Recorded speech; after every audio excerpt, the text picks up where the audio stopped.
And I finally look up and I see Miss Allen's face in the window, bro. And it was like, I was cooked. That was it. I'm going to prison. She had a look on her face like, you are done.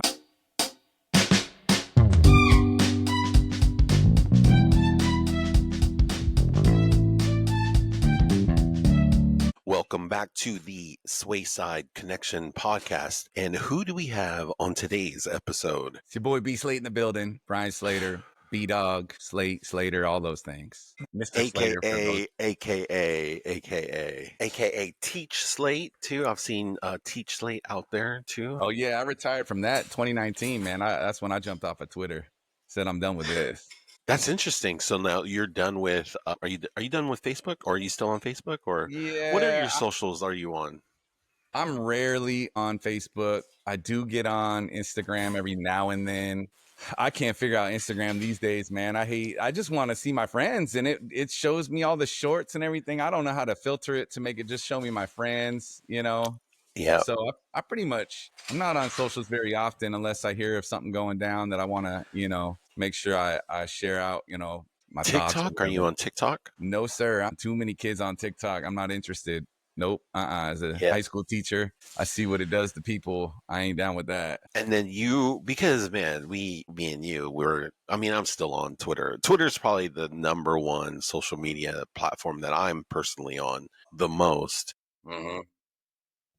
And so, yeah, we kind of miss you over there in the Twitter world. Yeah. But why did you decide to retire that account, or man, just take a?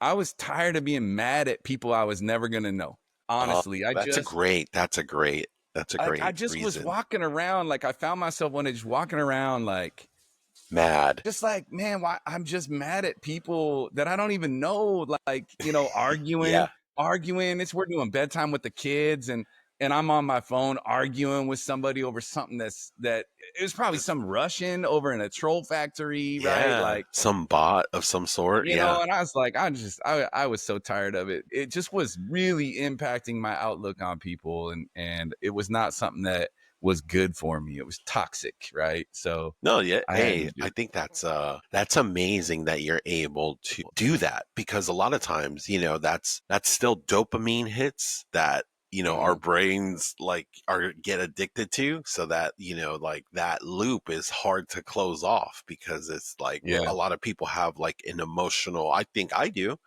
that's why I like to be on Twitter. But I think now I try to be less emotional about anything on social media these days. Even though almost every decision that we make is some sort of emotional one, I try to be less and less emotional about stuff that doesn't mean anything of importance in the next that moment. I don't know. I try to really detach myself emotionally. Which is practice, because it's hard. It's because, but I think as time has gone on and as we get older, I've been able to do it a little bit better, and just practice that, being less emotional about, stuff that you see or whatever. So, right. The other thing is, comparison is the thief of joy. So when you're on Facebook or Instagram, you're usually in a place where you're just chilling, sitting on your couch. And then all of a sudden you're seeing all these unbelievable things that everybody is doing and making great use of their time. And then next thing you know, you're starting to feel bad about yourself. Like, dude. Oh yeah, 1,000%. I know exactly what that's like. Trust me, I have FOMO all the time when I jump on, and so I like that, how that's also, I learned to remind myself that quote that you have hits the nail on the head. Comparison is a thief of joy. And now it's okay, I get FOMO a lot being out here, but now it's it's not that I'm missing out. It's more I'm happy and thankful that my friends and whoever get to enjoy whatever it is that they're sharing. That's great. So I tried. It's it's good practice. Right. And I think it's funny because I read, and this book is 10 years old now, but The Obstacle is the Way is have you ever read that one? No. Who wrote Ryan that? Holiday. It's about Stoicism, basically. And it's so Ryan Holiday wrote, he wrote marketing books back in the day. And then he decided he actually worked, he was an intern for Robert Greene. Do you know who Robert Greene is? No. So Robert Greene wrote the 48 Laws of Power. And he also wrote The 50th Law with 50 Cent. He also wrote like The Art of Seduction. He wrote Robert Greene's wrote some like banger books. He wrote the Mastery, a book about just mastery. Anyways, Ryan Holiday used to work for him, and their works are just kind of on point. But basically, I bring all that up because that book, I think, if you were to ask me, and I read a pretty good amount of books last year that and I'm not really the biggest reader, but that book was probably the single most like book that I like to refer to because of that whole stoicism thing of like kind of like being able to control your emotions, right? And understanding comparison is the thief of joy kind of falls into that stoicism thing. And so it's crazy how like people wrote words thousands of years ago. And so like, this includes like the Bible, but I think the stoicism thing like hits on the head how these people, these words, things that people wrote thousands of years ago, like still like are like make sense for today. So I think it's just on the steps of Benaroya Hall in downtown Seattle, there's a quote from Plato: "Man was not built for himself alone." I use that all the time with my students, with teachers when I'm doing leading professional development trainings. Like, we're just built for relationship, right? So you're right, man. Those 1,000-year-old quotes, 2,000, 3,000, some of those things. Man, that's a good one by Plato. Say that again. Man was not built for himself alone. It's just kind of a truth that we're built for relationship, right? So we should try to be people that people want to be in relationship with, right? So like, yeah, damn, that's so good. Speaks to who we should be as people. And for me, that's why I love this podcast. This gives me an excuse to talk to my friends like in a different way than just like talking on the phone or even texting back and forth. Like this lets us really dive in, like, cause I like already where this started off, like this is basically like, man, like it hits all the things that like, it helps me out too, just because like I said, I feel left out a lot or like I'm missing out, but like these random talks I get to do with like people from Spanaway, and then like a lot of times these people from Spanaway happen to be friends of mine, so it's like, and like I get to fulfill that quote that you just said, how that I don't get to be alone. We could do this in community. We can build this community, and it lives in a place online, and people can access this whenever. And so it's just kind of a dope thing. Put the link in the description, man. Like they always say on the other podcasts, right? For that book, make sure it gets into the description. So for sure. And I'm going to actually do a whole video on that book specifically because I'll do a whole video on that book, and but the link for that book will be in that link for The Obstacle is the Way. I mean, just the title alone just kind of tells you just how about kind of like what that book is about. And it's a lot of times we want to live like an easy life, but I think that book reminds you that life is not easy, and it's not about wanting life to be easy. It's about building up the strength to last whatever comes your way, and basically obstacles are going to come. How do you respond to them? And so I think that's why to me, it's probably the most influential book that I read last year. And so, and this year is its 10th anniversary. And so, but anyways, man, hey, thanks for coming on the Swayside Connection podcast, bro. Like, thanks for having me, man. Episode 30, man. You've been grinding. Episode 30. Yeah. And so I was just telling Slate that Slate's literally one of the first people I asked to come on this show. And I love it that it took episode 30 for him to finally schedules aligned. And the lineup you've had though, it's like, whoa, man, hold up. I can't hang with some of these legends, some of these goats you've been bringing on. You're a legend in your own right, my friend. I have to say that, like this has been fun. Like for me, I love doing these, and it's just fun to kind of catch up. And I like that how this lets everybody tell their story, and it doesn't matter. Yeah, just kind of, I just really like how I've just been able to just touch on certain people. Do you have any favorite moments, episodes that you've seen so far that maybe come to mind? Honestly, man, trying to just keep up is by itself a grind. It's hard to keep up with all of your episodes, but I know 30 is a lot, and I don't expect anybody to listen to every single one. No, I mean, Nalder was hilarious. His was just, you know, like he captured so much of what I think the Spanaway was all about in the For late sure. 90s. And, you know, even his points on Costco, A+ analysis there. I text him now, like, you know, Friday Night Light, baby, let's go. You know, a little selfie in front of Costco.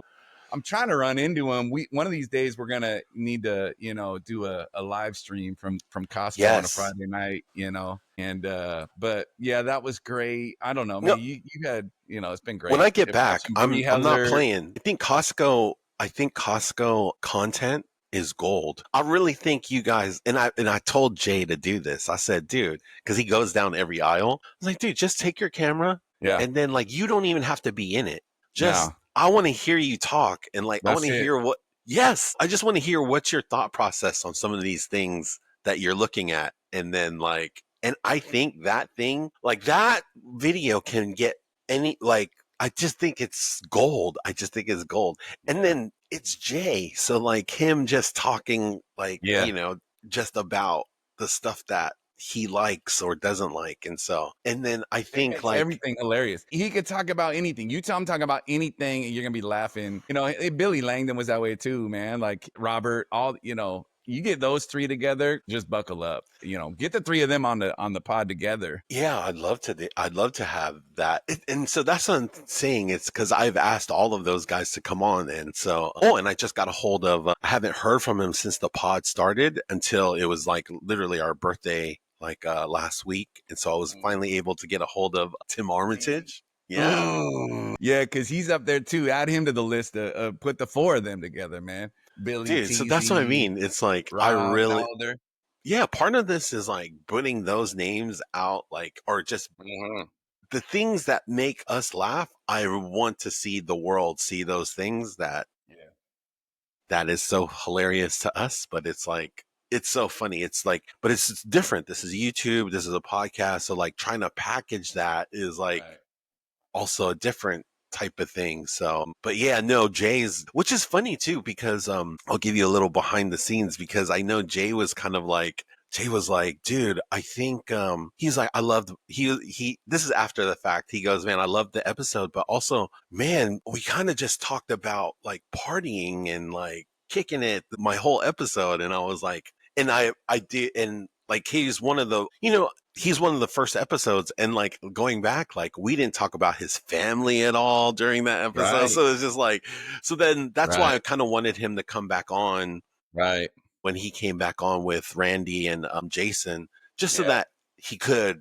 I was like, yeah, hey, like, and I think he also just didn't want to just have like the just be known for partying and stuff, like just be like, right. And then, but what's funny is when it comes to numbers wise, duration, his duration for his podcast episode is the longest. Like he has the longest duration out of all the podcasts like that. And He yeah, doesn't they're have the all most long too. views, but he has the longest duration, average Yeah. duration on his video. So it's like, Right. well, I mean, you don't want to be known for partying, but damn, man, people really enjoy your partying stories. No, It's, you know, I so would echo that. yeah. So no, that's why it's hilarious. So yeah, man, let's, I like to, first of all, when are you sipping on anything over there? Yeah, What you I got a sipping on? couple things. I'm still it's like 1:15 p.m. I got my coffee here. I got some tea here. Oh, you're double fisting like Jay Yeah, Thomas. just boom, you know how we do it. Just like Jay Yeah, Thomas. I wasn't gonna let him one up me, you know. for sure, for sure. So yeah. Little chamomile. I thought it was chamomile the first time that I'd ever tried it. I didn't know how to pronounce it. Chamomile. I actually never drank tea until like 5 or 6 years ago. My wife was like, No you know, I way. had a sore throat or something. She's like, you need some tea. I'm like, I don't like tea. She's like, yo, but you ain't had this yet. And the only tea I'd ever had growing up was from like, you know, we go out to Chinese food or whatever. And then, and I'd get, And my parents would be like, yo, let's see if you like tea yet. And I would try it. I'm like, nope, it's still whack. I still hate tea. I mean, And that I tea didn't is not the realize best tasting tea. I didn't realize there was that tea was like conceptually just when you put leaves in water and like different leaves have different flavors. I thought it was all the same thing. Yeah. So my wife gave me this stuff, and I'm like looking at the box, like, what is chamomile? Yeah. And she starts laughing, like, you know, chamomile, like, oh, chamomile. you know. Yeah, because So there's yeah, that's what I so many got. A little different honey. types of Yeah. tea. It's, I could not tell you what chamomile tastes like. I couldn't. I couldn't either. I just know that I like it. It had a little vanilla in it and also had some honey, which I also didn't like until Wow. I never rock with honey. And that's because I guess I wasn't, trying the right honey. So my wife I got me don't hooked think on some. honey's not usually readily available Oh, out everywhere here you go. it is. Yeah, out here, there's honey everywhere out here. This is like the honey capital. There's honey everywhere out here. Like even restaurant. Oh, I guess restaurants would have honey. Yeah, I guess Yeah, everybody but the would have it bougie stuff though, the bougie stuff, that's what my wife got me on. for sure. Fireweed honey and like, For sure. I guess it's the type of whatever the bees land on and Yeah. take the Now, nectar. I don't coffee know. wise, how do you Yeah. take your coffee? Mm. Is it straight black? Do I'm you on the put Americano. I'm on the Americano game. So nice, we rock with we got our own espresso maker over here. Summer nice? break, that's a must. Can't be going out to Starbucks every day. But yeah, Yeah, Americano, lattes, a little too much dairy for you boys. So I was like, nah, we're gonna go with Americanos, which is water and 2 shots of espresso, two a little bit of, shots. half and half, Yes, a little bit of sugar, just a typical Pacific Northwesterner up here, it's awesome. That's awesome. Yeah, that's that real because Americano's my drink too. So, and then when I do get frisky with it, I'll add because I'll usually just drink it with water too. But every now and then I'll add heavy cream to the Yeah, mix. ooh, Oh man, that's my jam. Yeah, that's my jam right there. But no, that's dope. So like, where were you born, and when did you come to Spanaway? yeah, man, good question. I actually just called my mom in preparation for this, trying to get the timeline down. Yeah, It's perfect. funny, like you would think you would know these things, but when you're 5 years old, you tend to not be paying a whole lot of attention to A timelines and thousand stuff. percent. But yeah, I was born at Tacoma General, and my parents had a house out by, Frisco Freeze in Tacoma on Yes. Division.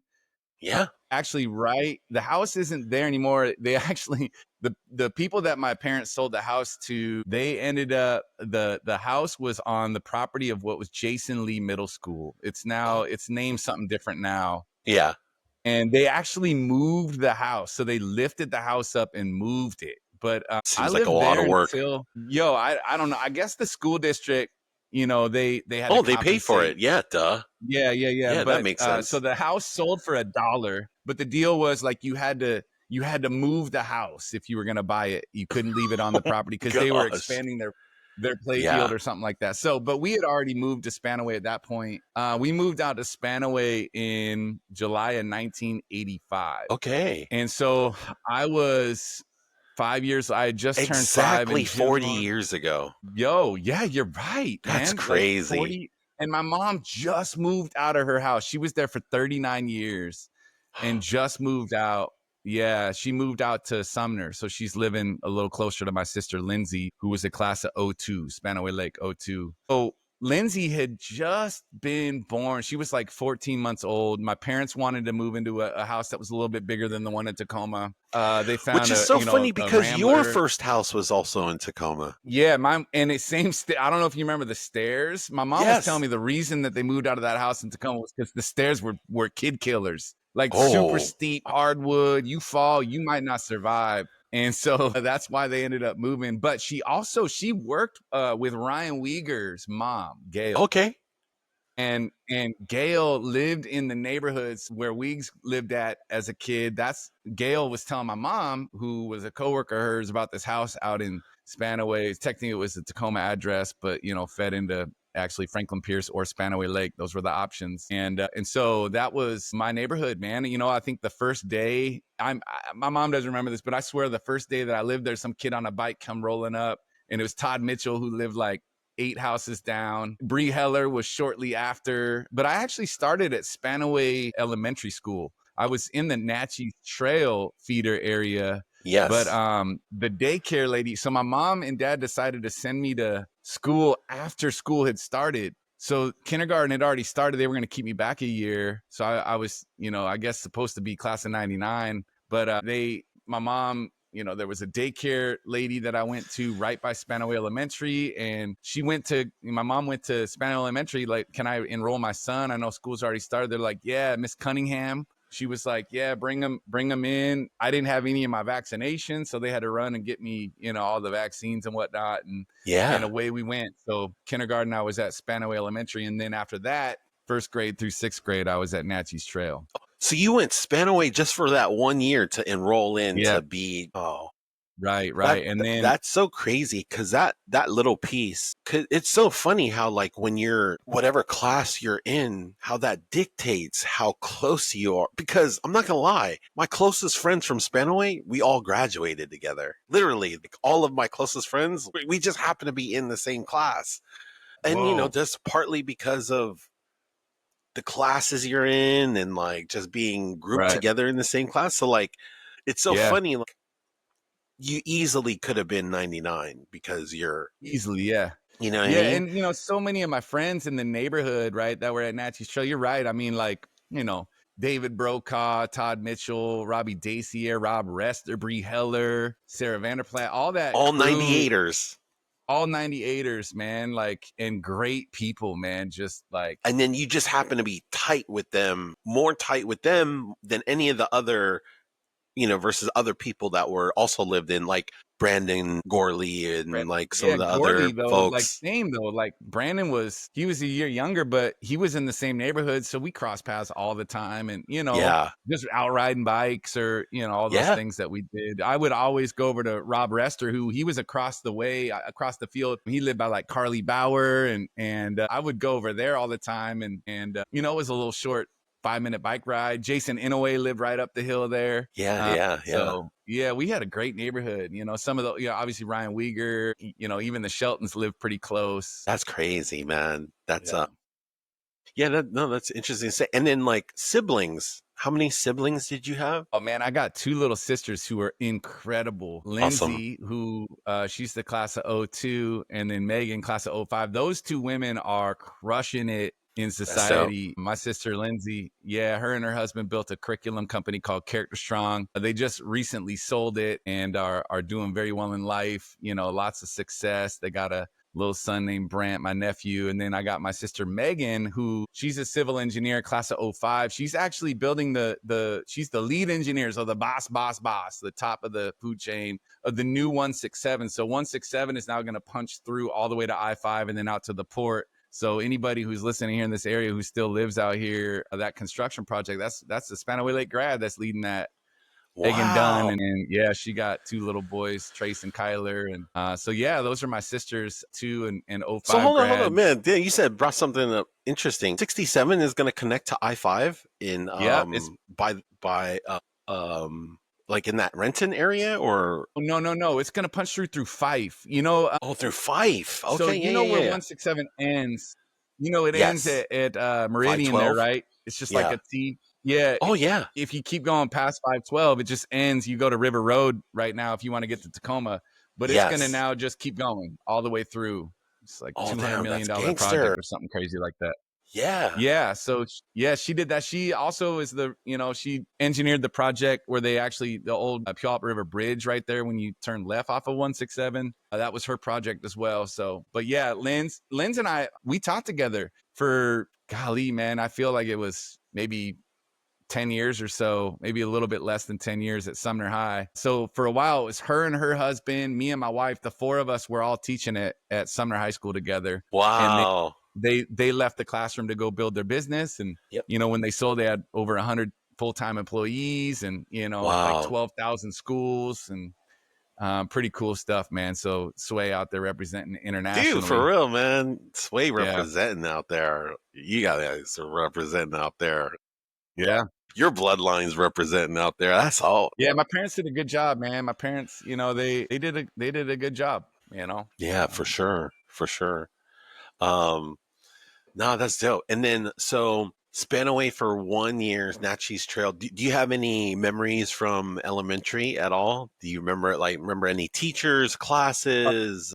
Yeah, extracurriculars. Man, all of my teachers, Miss Smith, Mr. Hegel, I had Miss Anderson. I remember Miss Anderson in my 3rd grade year. She complimented my smile. And it wasn't up until like, I don't know. You know how like when somebody's like, "Oh, yo, that shirt looks good on you." You're like, Yes. next time you put it on, you're like, "Yo, I'm, kind of feeling Yeah. you." You kind of it's when Yeah. she told me that, man, because a smile, you can't take that off, right? It's just there with Yeah. you. And I just remember after that, man, just feeling like $1,000,000. And I think it was in that moment, as a teacher myself now, I realized the power of educators. And I For had sure. some goats. I had some, man, the fact that I remember my teachers, Mr. Winnie, fourth Huge. grade, Mr. Garwood, fifth grade, Mr. Christ, sixth Huge. grade.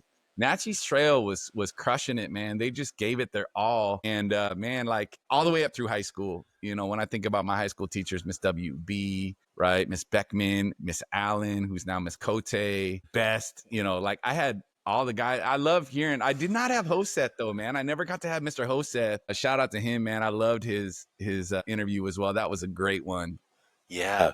Cool that he was able and willing to come on. And what's funny is like I didn't have like I knew Hoseth as a coach, but I never had him as a teacher. But I Right. was in his like that study hall class that we all had to kind of be in, and that class was he was challenged with Right. that class because there was a lot of us that were like kind of rowdy, right? Dude, our whole high school was rowdy, bro. Like Yeah.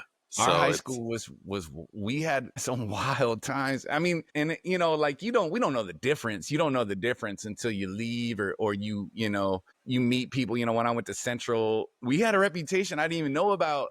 Like we had some things that I guess were atypical. That when word got out to the local community, we had a sort of a reputation that I guess we didn't really know about. But like, and shout out to the coaches too, youth coaches, Todd Mitchell, Coach Steve Mitchell. He coached. And I was on a baseball team with Jared Medeiros and Derek Coley. The whole squad, man. We had a squad on our baseball team. what year was this? Gavin Williams, first grade through sixth grade. I remember Rocky Mountain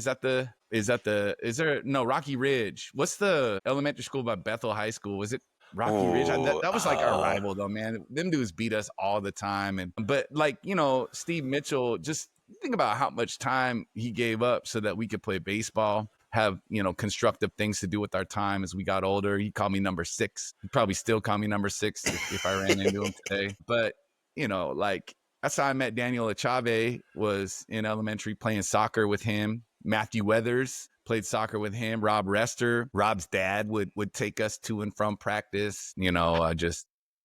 How old were you like when you were on these teams with all these people? Were you on the same team year after year and type of thing? With Or baseball, it was Bethel Rec. It was like Parks and okay, Rec or something.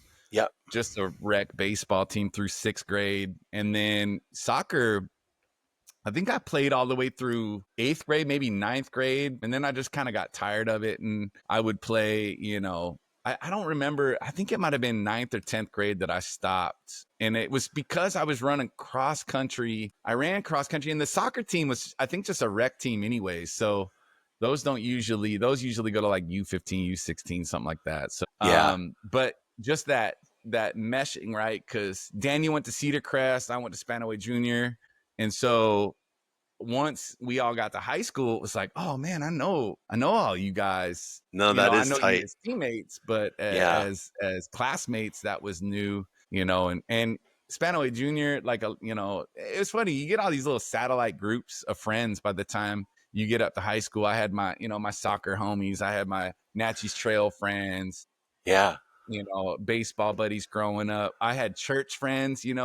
I had a bunch of friends that went out to Bethel that I went to youth group with. And so that whole local community, Troy Flowers, right? I went to Spanaway Junior with him. He and I were really close. And this dude's like big dog now, battalion commander in Graham Fire Department. It's nice. funny, all these dudes that you grew up with, you did some You see them doing things things with, out like, there. Yeah, you're no, just like, that's so yeah, everybody's amazing. professional. Yeah. Like And Troy, it's I funny just was because you texting know him the them other from day. being kids in elementary school, right? Like at Right, or single junior digits. high. Yeah, Right, right, right. that's I what's met Troy in crazy. junior high, but we all went to youth group together at Spanaway Lutheran. That's And dope. so Yeah, man. Small. It really is small. But then it's funny when you run into people. I just saw Dan Stewart and Ben Kelly, class of 2000 for Ben, '02 for Dan. You run into them and it's just like, oh, Spanaway, oh man, it's like your family, This is why this is like an extension of all those conversations, because like basically a lot of what we get to talk about on this podcast, I would have these same conversations with people in person when I'm with them anyway. So it's Right. like, Right. that's what And makes you it just fun. know, our campus safety officer at Sumner High her name is Julie New. She's like class of 83 or something, maybe 84. Like she Oh, built that's the one of high the school first basically. classes. That's one of the Yeah, first she was graduating on the classes. committee that picked the school colors. Whoa. And those color combos were great. And they were like, you just didn't see those combos anywhere. Well, we basically got, so I think Josef brought this up, but the first colors it was just basically black, white, and silver.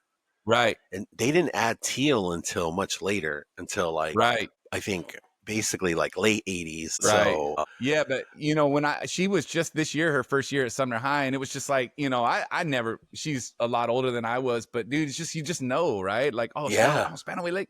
She ended up being a campus safety officer at Spanaway Lake for a really long time as Oh, well. wow. So yeah, yep. That's tight. Yeah, man. That's tight. That's Swayside connection, right? That is, man. That is. Yeah. Okay. So while we were in school, like, it's funny because you remember like a lot of your teachers. So I feel like during that time while we were at school, did you ever think that you would be a teacher? Like, what made you decide to become a teacher? Yeah. College was not really something that I was thinking too much about. In my family, my dad went into the Air Force, my mom went into work. I was definitely a homebody, and my mom, she kept this letter I wrote in like first grade where I promised I was never gonna leave home, and she had that letter for me. So I got into high school, and so leaving home conceptually was not something I had really ever wrapped my mind around. Yeah. And I mean, honestly, I was thinking I might even go into the workplace. I might go into the Air Force like my dad did. Yeah. I loved graphic design. My dad had a video production business that he was running on the side while he was working at the phone company, and I got early in on video production, and he had a PC called a video toaster that had like early iterations of like what would become Photoshop. And I just found that I liked graphic design. We had graphic design classes at Spanaway Lake, and Dude, now I remember you used to do weddings and stuff all the time. Yeah, back in the every day. Friday. I mean, I missed a lot of Friday Night Lights because my dad had a contract with Mark Torgerson, who was the coach of Bethel High School. And I would go out to whoever Bethel was going to be playing the next week. I would, on Fridays, a lot of times I'd be out at those games videotaping. Oh, wow. Doing their film? Yeah, bro. Like it was, traitorous. Yeah. But I was getting paid, bro. My dad was paying me like $15 an hour, which was crazy money at the time. Yeah. So don't hate me, bro. No, but then, no, it's all good. I got hired at Albertsons, and that was another deal. Chava and I worked together at Albertsons. It's your store. Yes. So we worked together out there. So it's funny because we came in together. I came in with Daniel. Do you remember that? Wait. Yeah. No. Wow. I came in with Daniel, and then basically they were like, "Hey, we can only hire one of you." And I was just like, "Well, I'm not really trying." I was like, "I'm not really trying to work. I'm good." And I was like, "You can get it." And then, and so Daniel ended up getting that. Yeah, that was a great job. Yeah, that was a great job, man. So was that your very first job, by the way? No, it was. I mean, working with my dad, I was like 14. I worked a job at a fabric store called Pacific Fabrics and Crafts in Puyallup. Yo, I worked as like a warehouse kid, totally under the table, off the books, like breaking every child labor law out there. Yeah, I mean, you're what, 14? You said 13, 14? Yeah, like 14 or 15. Yeah, one of our neighbors worked out there, and they were like, "Yo, we need somebody to just come in and clean up the warehouse and do some lifting for us." And I was like, "Yo, let's get it." So I worked there. I had a lot of jobs. I worked at a fence company. So kind of to come full circle, I fell in love with the girl when I was at Albert. She was a year older than me, went to Rogers High School, and she went to college. And my senior year, I was like, yo, I need to go to college. I told my parents, Central has a great graphic design program, which they had a graphic design program, but honestly, it was like I was just in love and wanted to go be closer to this girl. So no way. I didn't know that. I didn't know that. So I Miss didn't know that's how WB, Central even became on the radar, was because of that. Okay. And Miss WB, dude, you want to talk about a legend. Miss WB, I attribute, everything that I would consider myself successful at stems back to Miss WB. And I tell you what, like, I did not like Miss WB's class. I had her as a sophomore. I remember my 10th grade year at the end being like, I made it. She had this redo policy where if you didn't have good enough, if you didn't, have like a C or a better or whatever, she could give you a redo. And then you would have to you couldn't get your grade at the end of the school year without having your redos done. And so, no joke, on the last day of school, my sophomore year, I was in Miss WB's class after school. And then, like, she told my mom, she told me at the end of 10th grade, hey, you should take my AP English class. I said, nope, I'm not. I don't do AP. I don't. And she's like, all right, we'll see. She calls my mom. I get home. I just remember my mom being like, so you talked to Miss WB, you're going to do AP. Yeah. And I end up taking Miss WB junior year. And then at the end of junior year, she's like, that was AP language and I do AP lit. The senior year or whatever, it was, one of the other. Yeah. It was like these classes that had, 11th and 12th graders interspersed in it, Yeah. And you would just take her AP class 11th and 12th grade. So anyways, bro, if I could go back, I would take those classes. I avoided those classes because I knew how challenging and I thought they were. Yes. I took AP calculus my junior year, struggled in that. And then I was like, dude. And then because I struggled and I was just so used to I was just so lazy and I liked how things came easy to me. I was like, okay, if I could go back, I would basically tell myself to you should probably try to challenge yourself. It'll help you with your writing because I'm trying to write now. And I'm like, damn, I'm sure all those lessons that you learned 20, 30 years ago, are so valuable today. And so, and you didn't know it, every teenage, especially, I don't want to stereotype boys, but as somebody who's taught high schoolers for 23 years now, you have a good sense. Yeah, you have a good sense of how they are. It's the path of least resistance is kind of what at that age you're looking for, and I'll call me and you out because I've brought it up before. Another we didn't take chemistry. No, chemistry in the community, bro. Come on, you know it. And I married a chemistry teacher. That's what's crazy. Shut up. Yo, my wife is a chemistry teacher. That's hilarious. And me and you dodged chemistry because some people's favorite classes, this is what's crazy. The hardest classes, I notice a lot of people, that was their favorite teacher. People bring up Miss WB all the time on this podcast. Yeah. A lot of people bring up Mr. Kennedy's chemistry class a lot on this podcast. Right. But I laugh because me and you sat next to each other in that chemistry and community class just because we were, you know what I mean? So that's how I know for sure, we didn't take chemistry because we were in that class together. Right. And it was I got something. Hey, give me 1 second. I'll be right back. You're good. Something. You're good. I can edit these related out. Related to WB. You're gonna want to get I'll be right back. Plus, I sent you those pictures. Oh yeah. I should bring those pictures up. Yo. All right. I'm gonna make a quick coffee real quick. But yeah. Oh, yeah. Did you those pictures? Were what you call it?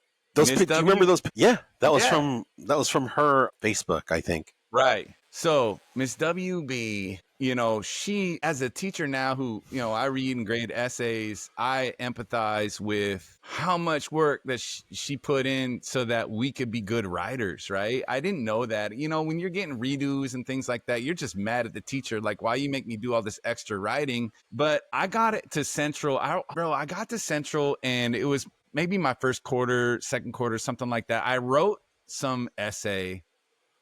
And on the top of the essay, the professor wrote, "See me during office hours." And I was like, what? Is this Miss WB trying to get to me at college now? Like, would I get a redo? So I don't, I barely know what it means to go to office hours. I go find this professor's office. You available? Yeah. I come in and I say, hey, it said on this essay that you wanted to see me. And he was like, look, who taught you how to write? And I was like, oh, Miss WB, my high school English teacher. And he was like, you need to call her and tell her thank you because your writing is excellent. And I was like, wait, what? Mind blown. And it was, I didn't know I was a good writer because I got a lot of redos, but it was all that extra practice. She knew what she was doing. Wow. But when we graduated, she gave us all these little care packages, and we used to watch this show called Wishbone. I don't know, it's this little dog that would go through these works, these literature, these books that we were reading, whether it was Shakespeare or Scarlet Letter or whatever. And this little dog would basically, it was a little TV show that she would have us watch when we got done with the book, and it would just help it tie it together, right? It was kind of fun thing. But anyways, in this care package, she put these little wishbone cards. Look like this. And on the one she gave me, and keep in mind, this is like almost 30 years ago. 30 years old, yeah. It says stick with it. You can't really see, but at the bottom it says stick with it. I mean, I no joke, I carry this around with me in my wallet everywhere I go, and have carried it with me when we taught overseas in Nigeria. It came with me, and anytime I can tell stories about Miss WB, I do, even though at the time I did not want to be there in that space because she held us to such high standards. But in hindsight, man, she helped me become a good writer. And as a result, now as a teacher myself, every time I'm sitting down to read essays, I'm thinking about the hard work Miss WB poured into us so that we could be good writers. Because good writing, man, equals good communication, and being a good communicator and effective communicator is important. So anytime I can, I'm learning all that later. Like, you understand that, like, just understanding what it's like to be a communicator. Right. Obviously, having a podcast and trying to start this YouTube channel, like, it's all related. So like, being able to have clear thoughts, clear thinking, I think that is where writing is. There's no better tool to help you come up with clear thoughts and clear thinking than writing. There's no cheat code for it. Like, you could try to chat GPT your way into stuff, but for your own thinking and own clarity, I don't think there's, like, writing is the answer, basically. So that's why. Like, understanding that now, I would go back and try to apply myself back then to, I think it would help with just a lot of things. Mostly the clear thinking is that's basically where I would try to basically get to, all of those rules. I remember we had this book called Writers Inc. that was like, we had to use it for like citations and grammar rules and all that. And when I went to turn mine in my senior year, it got water damaged. And so they were like, we're not taking this. You got to pay the fine. And I begrudgingly was like, whatever, I'll pay the fine. But I took that mug to school with me at Central, and I used that thing often.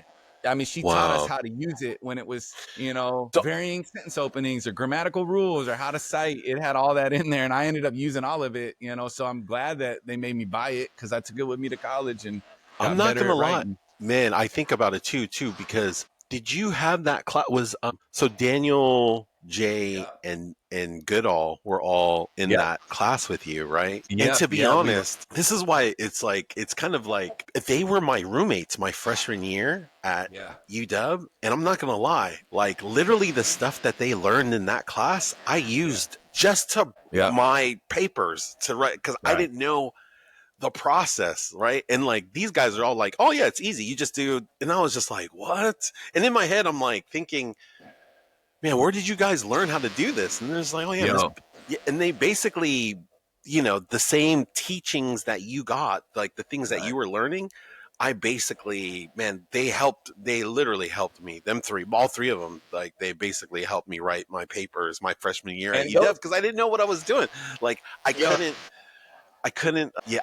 like charm my way through classes no more. Like, I felt like I did a lot of that during high school, where I would just try to charm my way. Man, when I got to UW, it kind of hit me hard. Like, man, you really gotta like be on point with like A, B, and C. Like, when when it comes to sites, Right. like just everything, just how you format it. And I was just like, dude, this is like crazy. Yeah, but I talk about Miss Anderson and the smile. I think, and this is something that one of those life lessons that I took with me into my teaching career that Miss WB taught me was at that age, 15, 16, 17, 18 years old, that high school adolescent age, you don't really see in yourself yet what adults see, right? And so I did not see, they call it imposter syndrome, where you just kind of like, you don't feel like you're really worthy of being, or maybe for sure deserving of being in this class of AP students. When I look at David Goodall and Jay Nalder and Daniel LaChave, that squad, Jason Inouye, like those are wicked smart human beings. All those guys came to UW. We were all at UW together. And I never saw myself as as smart. I was a grinder. Like I would work hard. If my mom made me, or if Miss WB made me, right. But I think that's what Miss WB convinced me of, was that I was, you were dope. I had gift talents. Yeah, you were dope. You had some skills. And so when I went to Central, it was really, this whole dialogue started with the question, when do you know you want to be a teacher? Yes. When I went to Central, I was there for A, the girl that I was dating, and then B, graphic design. Was actually, at the time, the only Spanaway Lake grad that I knew of that was going to Central. Todd Mitchell would join. Brokaw would come over, and Brokaw went to Bethel High School, but he was the Spanaway Junior High kiddo, Natchez Trail. And Jay Thomas came over. Billy Langdon was, like, there was a squad that came over eventually, but they weren't there your freshman year, though. A lot of those people weren't there your freshman year. That's crazy. I didn't really have, like, I just Gretchen brought up the fact that she came over. Yeah. I mean, and so when I got over there, I was graphic design, and dude, I went through all those art classes. I built all of my Central friends, the friends that another satellite group of people. And no joke, on the first day of graphic design major, my junior year, the department chair, whatever, I'm sitting in his class, and he is on day one, like, you don't want this. You don't want this noise. You don't want to be a graphic designer. You don't want to be a graphic artist. It's a hard job. You're going to be living paycheck to paycheck. If you even have a paycheck, you're going to be freelance. You ain't going to be no Nike logo designer, I just took 2 years of art classes. And all I wanted was to do, like, magazine ads or whatever, but I had to do 3D design, like every art class, watercolor. I did 2 quarters of watercolor, photography. Luckily, all of those skills, ended up producing, I have my own business on the side now and teaching. I do logo design for people, and sometimes audio engineering, sometimes voiceover work, and all that art stuff helped, right? That was big. But that first day I decided, I'm done. I'm leaving. And that was that. Look at this dude. What is this? Speaking of Central, Siwoo dropping into the chat. That's crazy. That's crazy. He would come in right when you're talking about just Central. Drop in on the Siwoo topic. So wait, hold up. So he basically said graphic design is going to be too hard for you to do. Like, and that was probably just a weeding out thing. But I was like, I'm going to be a PE teacher. I'm going to be a PE teacher then. So that was that. Like, you just on the spot. I literally went to my guidance counselor, said, I want to be a PE teacher. I went, like, probably day 2. I'm in, health, psychology, whatever. And that guy's like, you don't want to be a PE teacher. You don't want to be a PE teacher. Trust me. Nobody wants to. You're like, And I'm like, what's going on here? All the teachers at Central are hilarious. They're basically trying to weed everybody out. They're like, yeah. And I was like, but I listened because, think about it, bro. PE teaching, everybody wants to be a PE teacher. For sure. It's a great gig, dude. You get to hang out, you play sports all day, you get and stay in good shape. So nobody retires. Nobody dies because they're in great shape, right? So, like, I'm like, all right, day 3, I'm gonna change my major again, and I went into social studies, history, and the rest is history, as they say. So, ironically, yes, the rest is history because you are a history teacher, dude. That's dope. That's dope. Got a stogie and everything. I know. Look at this guy, man. We just had this is the first time we've had somebody just interrupt an interview. But man, if there's anybody that's worth interrupting an interview, I guess it would be Jay during Slater's interview. So Slater, I just this is a little. I just thought of this randomly before because we started so earlier. We started a little bit earlier than when we were supposed to. I was just like, man, I wonder if this guy Jay is around. So I literally texted Jay right before the interview started to see if he would come on in the beginning. He's like, dude, I'm in the middle of something, but I could jump in the middle. And I was like, actually, that sounds pretty funny. And I got to go make my coffee real quick. So yeah, man, tell us, man, what's good, Jay? I don't know about that whole story, but somewhere along the lines, he called me. He didn't text me. Yo, how you been, bro? You looking good, man. Look at that head. That's nice, man. You just cut it today? Yesterday. All right. What's your routine? What's your routine like? How many every 3 days? Yeah, every three days is ideal actually. Yep. But I can't use a razor because my skin is so sensitive. I'll get bumps all over the place. So I use the liners, electric. Yeah. They go pretty short, so I do that. Yo, it looks clean. Appreciate it. I'm a Gillette Fusion Pro Glide, the 5 blades. Bam, bam, bam, But I like the salt and pepper too, man. Yeah. We're getting up there, man. I went with that at the Just for Men, the salt and pepper box, where you get a little gray, get painted up in there. I just feel like it makes me look a little wiser. Definitely. Yeah, it's good, man. How you been? I'm good. Yeah. I'm doing well. Summer break. I can't complain. Oh, you guys are in summer break? Yep. When did it start? Break. We're in last week? Thick of it. No, June 18th. Actually, yeah, my birthday was the last day of school this year. Yeah, so it's been a couple weeks. Yeah, it's different in Germany. They have we only off 6 weeks. But do you guys get breaks like in between, interspersed, longer breaks? Yeah, so we have like 1 to 2 week breaks in between throughout the school year. And they kind of do it staggered between all the states in Germany because it's such a condensed population. Yeah. So, I mean, you know this, but Germany is roughly the size of Montana, a little bit bigger. Yeah. And we have 80 million people. Yeah, that's so wild. They have to stagger. Like if they send everybody on vacation on the same day, the highways are going to be crazy. Right. Yeah.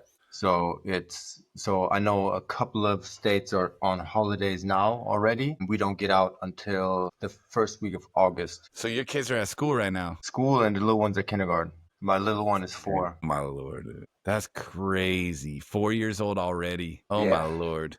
Wait, Braven's going to high school next year. That is crazy. Yeah. I think when we came to visit last time, he was, when did I see you last? When I came when Ava was 1, 2018. How old was he? 8.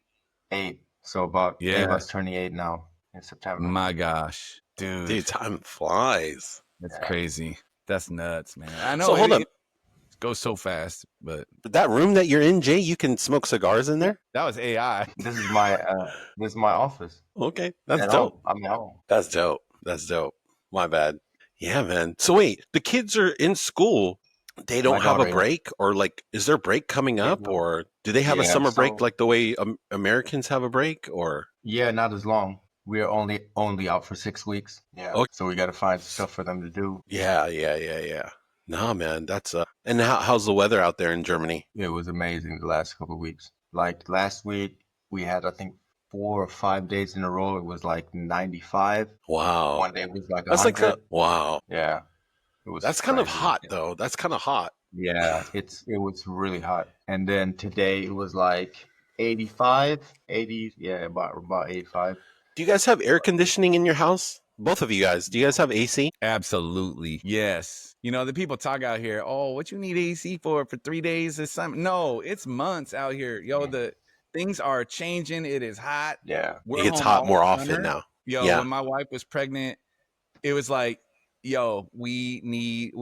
got the AC. The summer of 2009 was outrageously hot. And we were like, never again. Yeah. That's when we got AC in our house. We got a heat pump, so it does, heat in the wintertime and cool in the summer. And that thing is kicking on in like March, April these days. Like we get hot days interspersed all over the year. It'll be hot through September. Yeah. Nice. I mean, we had days in September where I remember one of Rim's sisters, they let the kids out of school early because it was so hot. It was like 100 in the middle of September. Yep. Whoa. Yeah, on her birthday, it was the 13th of September. It was like 101. They were like, no school today. Nah. Her birthday's on the 13th of September? Yeah. That's when Cares September 12th. Yeah, Tupac. That's when Tupac died. He died on September 3rd. His birthday's the day. I think the day. His birthday might be on my birthday. Maybe on the same as yours. Day after, maybe something like that. Look June 18th. Because I know Kendrick. I think Kendrick might have my exact birthday. You know, me and Kendrick, we go way back. We share the common bonds. You know, Tupac born on June 16th. Yeah, all right, day before. That's why I got my Thug Life tattoo. Right, you know, like I was trying to shout out Tupac, you know. I just found out I share a birthday with somebody famous, Michael B. Jordan. Oh, okay. Yeah. That's hilarious. Yeah. So do you, Heinz? Tim Armitage. What's up? Oh yeah. Which I was just telling. Hey, I think one of the biggest pieces of news for this podcast is since this podcast has started, this is the first time I was finally able to get a hold of him. I haven't talked to him since the podcast started, and I was like, "So what's up, man? Are you gonna come on?" And he is like, "Yeah, man, give me a couple months." So yeah, I guess he's gonna come on. He said. He's been good excellent. Or what? I mean, you gotta get him to do the dinosaur walk. All that stuff needs to come out. Oh, he said that he lost his phone or something, so he has a new phone, and like people haven't been able to get through to him, and he lost everybody's phone number or something like that. But he says, I told him, I said I would have. He said it's all good now. Just to watch your face when you realize you accidentally deleted every contact. I just want to see. I want to see what it looked like. That sounds like something that would happen in 2005 or something. Yeah. Not 20 years later. Hey, things happen. You know, we don't get technology as, you know, we're not so native to all this new technology and stuff. So we're so old now that technology, I guess, is harder for us. I guess. I don't know. I feel like I need to get my sunglasses on though. Like, is that something I need to do real quick? I actually do need glasses. Okay, explain. I just went into the, old people problems. I just went into the optometrist the other day.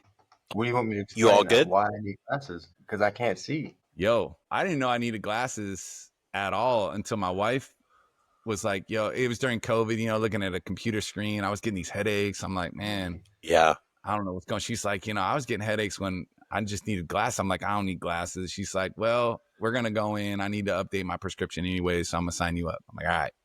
We went into the optometrist or whatever I don't know what, I think optometrist or something like that. This lady, she says, all right, she puts that big old thing up to your face and I'm looking in it and she's like, all right, so right now, look at those letters up on the wall. And this is like, HD TV screen. I'm looking at them. I can see them. You're like, she's like, all right, this is what it would look like with correction. And she flipped that little thing. Dude, I felt like I was living life in 1080p. Like, whoa, hold up a second.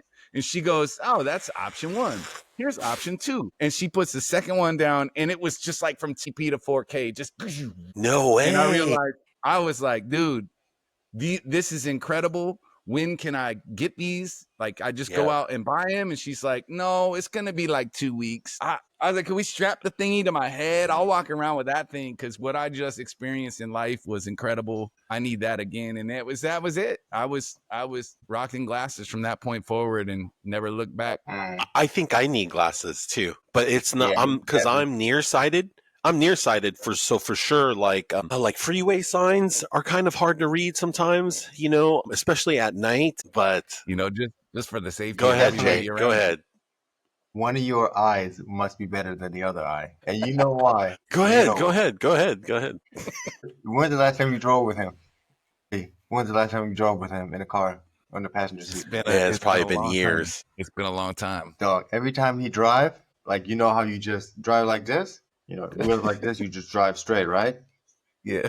And he's like this. My head does turn every now and then, slightly to an angle, slightly. But hey, Wait, so hold up, Jay. You need glasses? Glasses for real? Like you need to get like prescriptions? Wow. Okay. Yeah.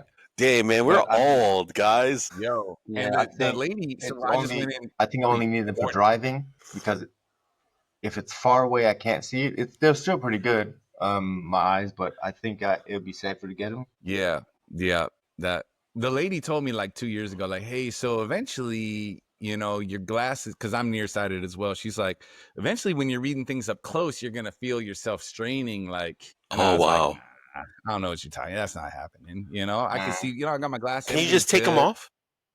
Well, now, dude, like, it's actually happening. It's almost like she's a real doctor. She like actually predicted what was going to happen. And so I'm close to needing bifocals, which they don't do the line. I like, they got the line still. Like, nah, they don't do lines for bifocals no more. I'm like, I can rock with those. So she goes, you got another year. You'll be all right for another year. But, when I'm reading essays and stuff, I just pop that up and, Sporting events with. Yeah, what about them? Like, is the picture clear? Like, it's HD. Like, it's I think that would probably be the one where you would notice it, the HD more, especially like if you're at Seahawks, Mariners, right. And I do like that.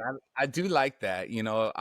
I'll every now and then pop that up, and I like that I can't see. I'm like, ooh, now HD, not H, S. That's HD, crazy. SD, HD, I like that. Like the, camera 1, camera 2 from Wayne's World, right? Yeah. Man, do you guys, since I have both of you guys on, do you guys have any stories of the other person? Like, Slate, do you have any stories from Spanaway or Central of Jay Thomas? And Jay Thomas, do you have any stories of Slater from Spanaway or Central? Jay's face right now. Look, we reunited at Central. That was dope, man. When he came over to hoop over there, that was dope. Because I thought, it was going to be Germany forever after that. I didn't think I was going to get to see him again. And so it was like a gift, man, those last couple years when he came over to hoop. I got to, kick it with him and some of his teammates. And that was a whole nother satellite group of people, and we had obviously the connection to Spanaway. But what I remember about Jay is this dude, like, you couldn't take him. Well, if you were like trying, that girl I told you I was in love with, we broke up the summer between my sophomore, junior year. So that meant junior, senior year, we're going to be a little more engaging. We were going to have a little more fun, maybe go out to the clubs a little more frequently. I love to dance. I was not a heavy drinker. The men. So, but I didn't need to drink to have a great time and get out on the dance floor and dance. Same, yeah. The mint, the oak rail. But when we would go out, if you were trying to meet anybody, you couldn't have Jay there, because if Jay was there, then they look right past you. They're like, who's that? Who's that tall, dark, handsome man over there? And then they look right past me. So that was that. That's what I knew about Central. Is you couldn't take Jay nowhere. He wouldn't even dance. He'd just stand over there, kind of nod, and that was that. That was his golden touch, bro. He just like just a magnet. And right past your boy, straight to Jay. Yeah, we had a good time. Slate, I remember you threw some parties though, Slate, because I remember there's a party that you were a part of, and like, man, you had this like fur coat on kind of thing. I mean, it wasn't maybe like a fur coat, but it was a coat that had some furry stuff on it. It was. Do you remember? You know what I'm talking about? I still got it. I rock it every now and then because it does give me a little Pitbull look. Yeah, I can look like Pitbull if I feel like, for school, like Spirit Weeks and stuff. Dress up like a celebrity week. I'll try to pull out the Pitbull. That's what I'm saying. Because I remember there was some like, man, like you threw some pretty wild parties back in the day too, so. No, I really didn't, man. Maybe it wasn't you that threw them, but I mean, I'm pretty sure that you invited us to them. I knew where all of them were because I was a designated driver for a lot of them. Yeah.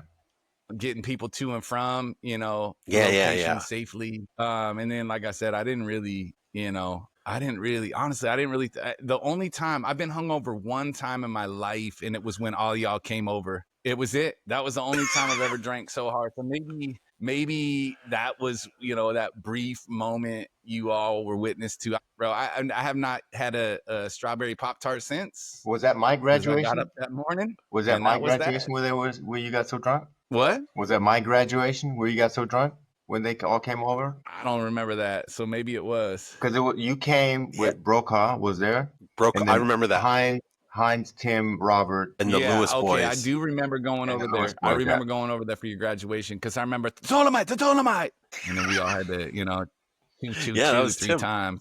Yeah, I remember that. But no, when I came back to Central, I think we connected pretty early when I got there. Yeah. But I remember that at Spanaway Lake, we obviously we knew each other, but we didn't really hang out that much. So we didn't really know a lot about each other when I came to Central. Right. Until track. You said you didn't really know about Slater until track. Yeah, so because you guys both ran track. That was like the last that's sport the of end. the year, like the last 3 months of the school year. Right. And that was the first time we were on a team together, and we went to all these events and stuff, which was great. But we still did totally different disciplines. Like we weren't in the same, we didn't do the same stuff. He did long distance, and I was like, I did all the jumps. And, Jumper. Yeah. Yeah. I only did jumps in high school, I think. I did the relays in college. Anyway, so when we connected, we kind of found like a common ground in music, which was amazing because when I came back from Spanaway Lake to Germany, those 3 years, I started listening to a lot of more like underground or like hip hop that's not like radio stuff. And then when I came back to Central, I had all these like mixtapes and CDs and stuff, and we just started exchanging music. So we basically like every week we'd like exchange music and like new songs, and that was pretty cool. Yeah, that was the Wild West of the internet. Because when I started college, I was literally using AOL still. And it was a dial-up modem. So I'm in the dorm with the dial-up modem, and then I moved out to Student Village, and they had a T1 with a T1 LAN or whatever. That was a big deal. It's like unlimited internet, and Napster was hitting the scene. But I remember when Jay and I connected on music, I was on like LimeWire and uTorrent and like stealing all of the music.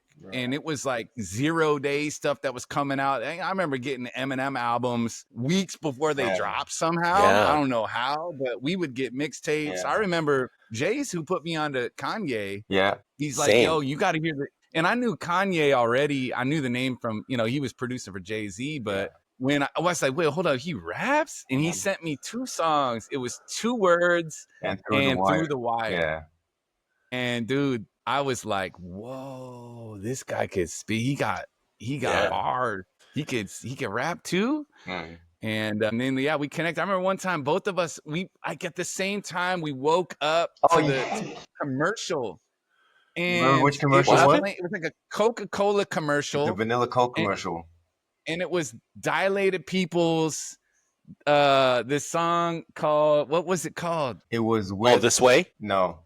I'll find it real quick. Not the one with Kanye? It was Poisonous. Hey, Poisonous is the name of the song. Poisonous. And I wake up and I'm like, and it's the alarm clock is playing this commercial, and I'm like, that was crazy. I was like, what is this? And it's just a commercial. I'm like, what is this song? I hit up Jay at some point. It was at some point in that day. I don't even know what for, but I was like, bro, I heard this commercial. No, I think it was right after. Was it right after? Did I hit you up right after? Like, bro, and you're like, I heard it too. I mean, the Shanky shirt. It was crazy. And I'm like, what is that? And when you're the same kind of nerd, that's dope. Yeah. That song, that beat was hard though. That beat was crazy. Poison. That's sick. That's a crazy. So anyways, we connected on music, but my senior year, Devin the Dude was on there. What did you say? Devin the Dude was on there. Yeah, that's right. There it is. She like, what's your name, ma? Yeah. Yo, that was it. That beat was so hard too. For sure. Yeah. So that was a good time. Yeah. That's dope. When did you senior year track, bro? I didn't, man. So that was rough. Jay Nalder told a little bit of the story with I got expelled on May 6, 1998. I ended up because it was break that down. Well, his story, he had some details in there and it's like, been so long you can't remember. Like, man, did that actually happen? For sure. But I've talked to other people like Ralph Feltus remembers that story. Like he was like, oh yeah, I remember that. He was like, we were rolling during that whole thing. So can you just brief a senior prank? Yeah, we were supposed. So D-Log and I, we had guns that we got from Albertsons, and we were gonna have a big squirt gun fight at lunchtime, and we were gonna get everybody wet. Just the whole point was to get everybody soaked, and that was it. And this is pre-Columbine, right? So like, I'll tell this story to my students sometimes. I'm like, look, don't get any ideas, bro. You do this now, and you're done. You're gone. You might be going to jail, Yeah. But we all had our squirt guns, and now keep in mind, that I had just bounced back from. I had mono. I was out for like, I remember I'm running track and my mile time went from like a 4:40 to like a 5:10 or something in a week. And I had like, coach, I'm like, yo, is something, what's going on with my gland? He's like, you need to see a doctor now. I went to the doctor and the doctor's like, you got mono. And that was that. I was out for like 2 weeks, just out. So I just bounced back in. And then prior to that, I had witnessed, dude, when I was at Albertsons, I witnessed the shooting happen and the dude died. And so there was that was all on my rate. Like, dude, the last 2 months of my senior year were brutal. And so, you know, I just had this attitude of, let's just have a good time. Who cares about anything? And that was my attitude. So we had this squirt gun, you know, we were going to have this squirt gun fight at lunch, but at lunchtime, we all chickened out because it was, I feel like word got out or something happened, and I still had my squirt gun fully loaded, ready to go, and lunch is over. And I'm like, all right. So went on a 5th period and 6th period, end of the day, Miss Allen's class, AP Gov, sitting over by her desk. Cause you know, she had me and Jay separated. Cause if we were next to each other, we wouldn't shut up. We were just, you know, we couldn't be next to each other. And now look, we were like her TA. Miss Allen was one of my favorites. She's a GOAT. Miss Allen is another GOAT, another legend. So I'm sitting over by her desk and Jay, he reaches up and 2 middle finger salute halfway across the room as class is getting started. And I'm like, you me? Like, and he's like, you know, doubling down, you know, and I mouth to him, I'm going to get you. I'm coming for you. So I untuck the squirt gat, get down low. I'm using the tables to cover, you know, so that she can't see me.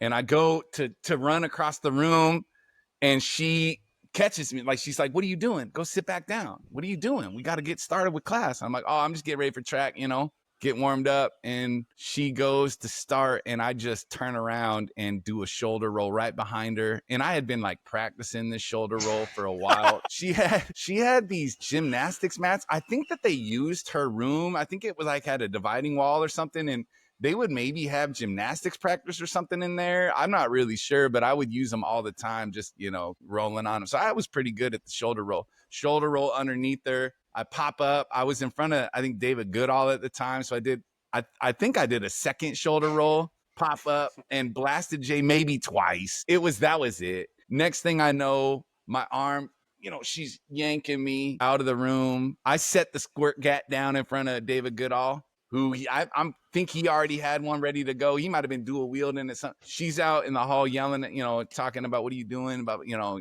pretty upset. Meanwhile, in the room, I think in the room, they were squirting Jay, you know, everybody who had their gun. And so she came back in and I'm guessing she thought I soaked them or something. And she took a desk out in the hallway. And this is actually, I think, where I got in the actual trouble. I think I was in the clear at that point, but she brought a desk out and she's like, you're going to spend the class out here. I'm like, what? Yeah, it wasn't that big of a deal. She's like, you're out here working. I'm like, all right. So I'm out working on whatever. And I'm out in the hall, jutting out into the hallway. And I'm like, I'm blocking everybody's path when school gets out.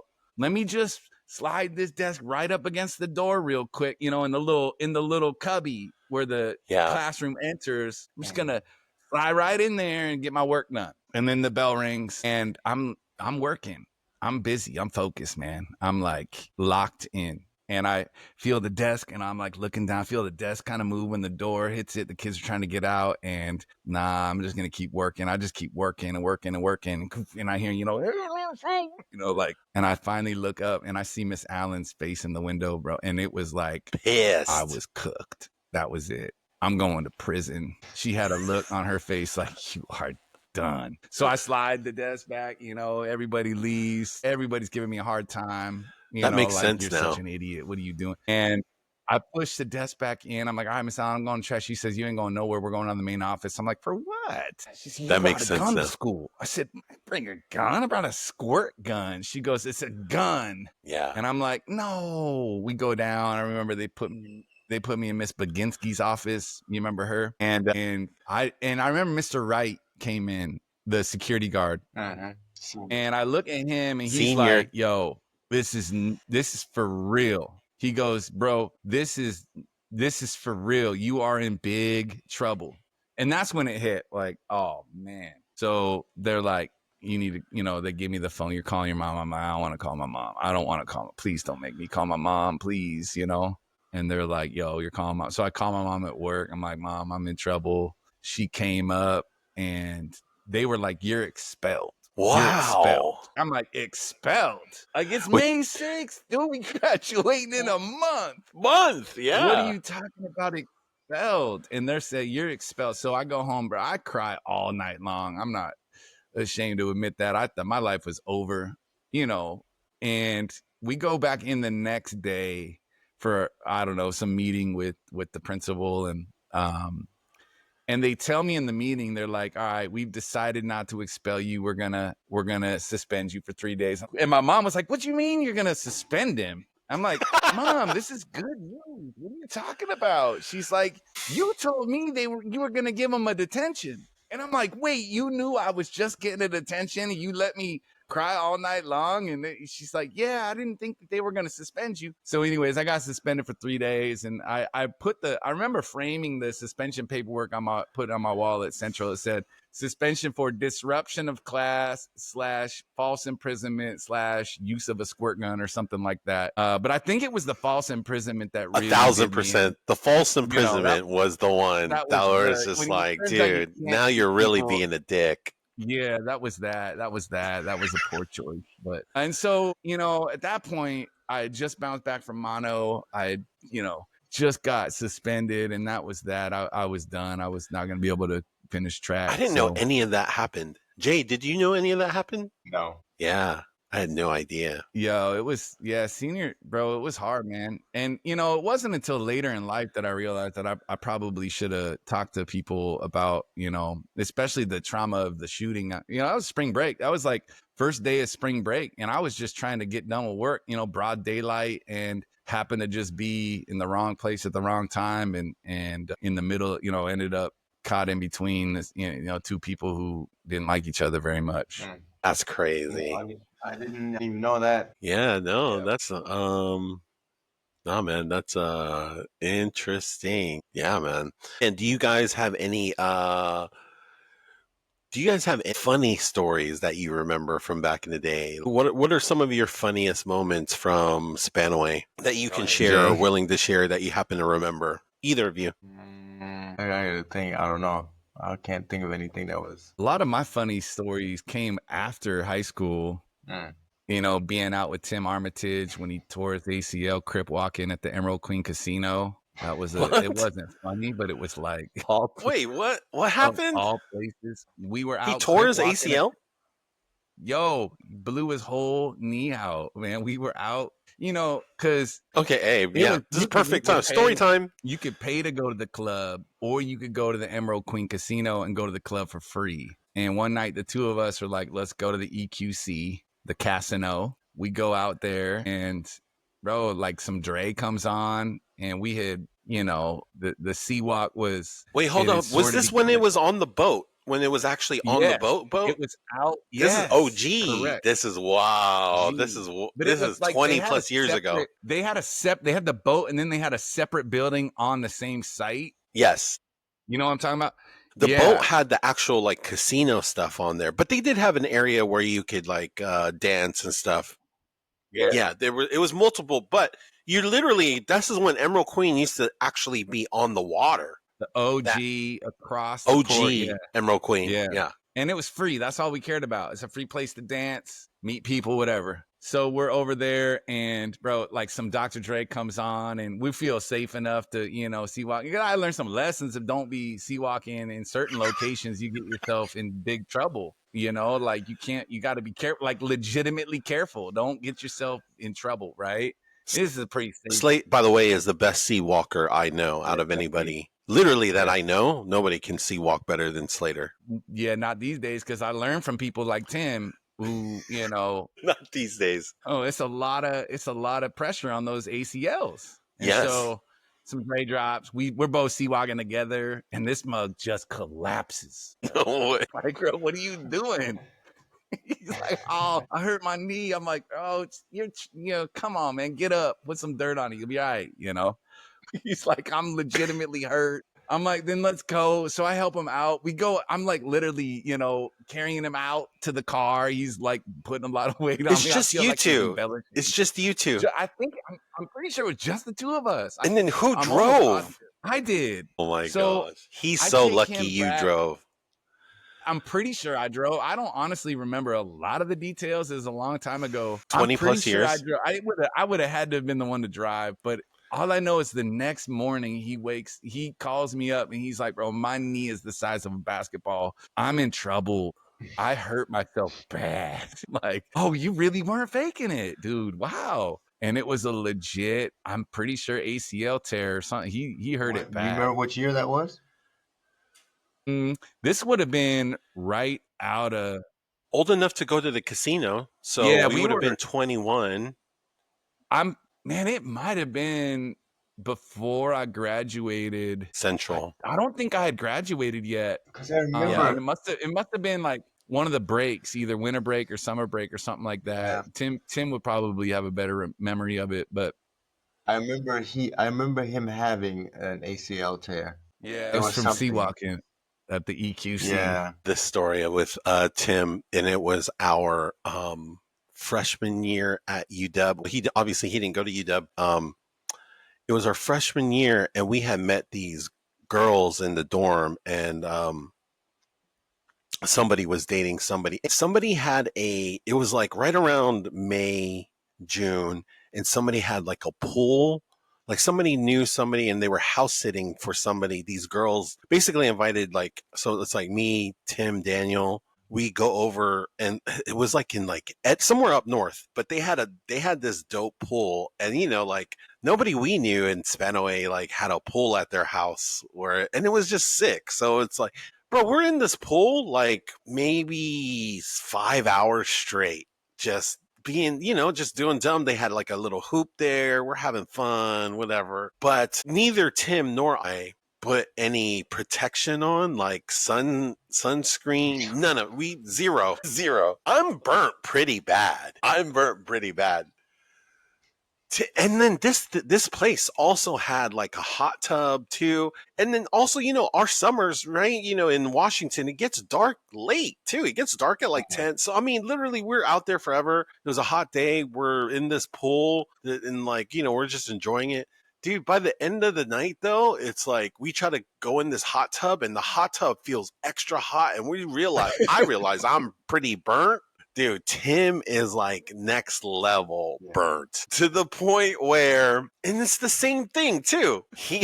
I get a call, like, I guess he was like at work or something the next day or a couple days after, and they had to take him to the hospital because his skin had like gotten so bad that it like he had burnt.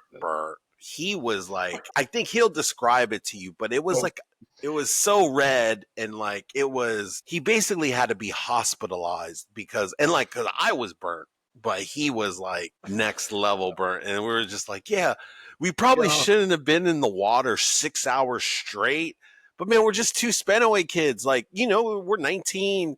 We're not used to just having accessible water like that for us. And like, yeah, we're just so young and dumb and like, but yeah,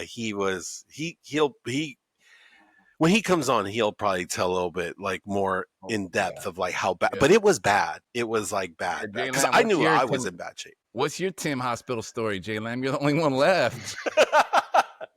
Poor Tim, man. He's going to be like, why y'all telling my hospital stories for me? I wish I had one. Dude. But like those, Heinz, one of my favorite things was going out to Denny's with Heinz. Because that dude would order, bro, you ever got to watch Heinz eat pancakes before? I got him to watch him eat every cultural food there is. It was as good an entertainment you were ever going to get. I'll never forget I'd never seen anybody eat pancakes like that. Pancakes / waffles, because I think like Slater would make a point of it, like, and it's funny because it's like Koreans made it a thing now. It's like mukbangs right now, like now hella people on the internet eat in front of the camera, like that's actual content now these days. But that's so funny how we knew what was coming. We knew what was good watching, because I'll say, Heinz, I'll pay, I have my first job. I'll pay for whatever you want to eat, dude. I just want to sit and hang with you, watch you eat, and I'll For get sure. whatever. So he get pancakes, calamari, and that's what's so great about Denny's is you can order all that in one sitting. And if it was, the right time, 2 a.m., 3 a.m., and Heinz was hungry, it'd been a while since, it's like, yo, you take 8 pancakes and in 4 bites, they were gone. Yeah. Speaking of breakfast places, oh, go ahead, Jay. What were you going to say? I was going to say that one summer, so my last, going into my senior year at Central, it was 2003. I spent the summer in the States. At Central the whole summer. Usually I went back to Germany for 3 months and then I came back. But I was at Central the whole summer. And then we also played a summer league at Bellevue.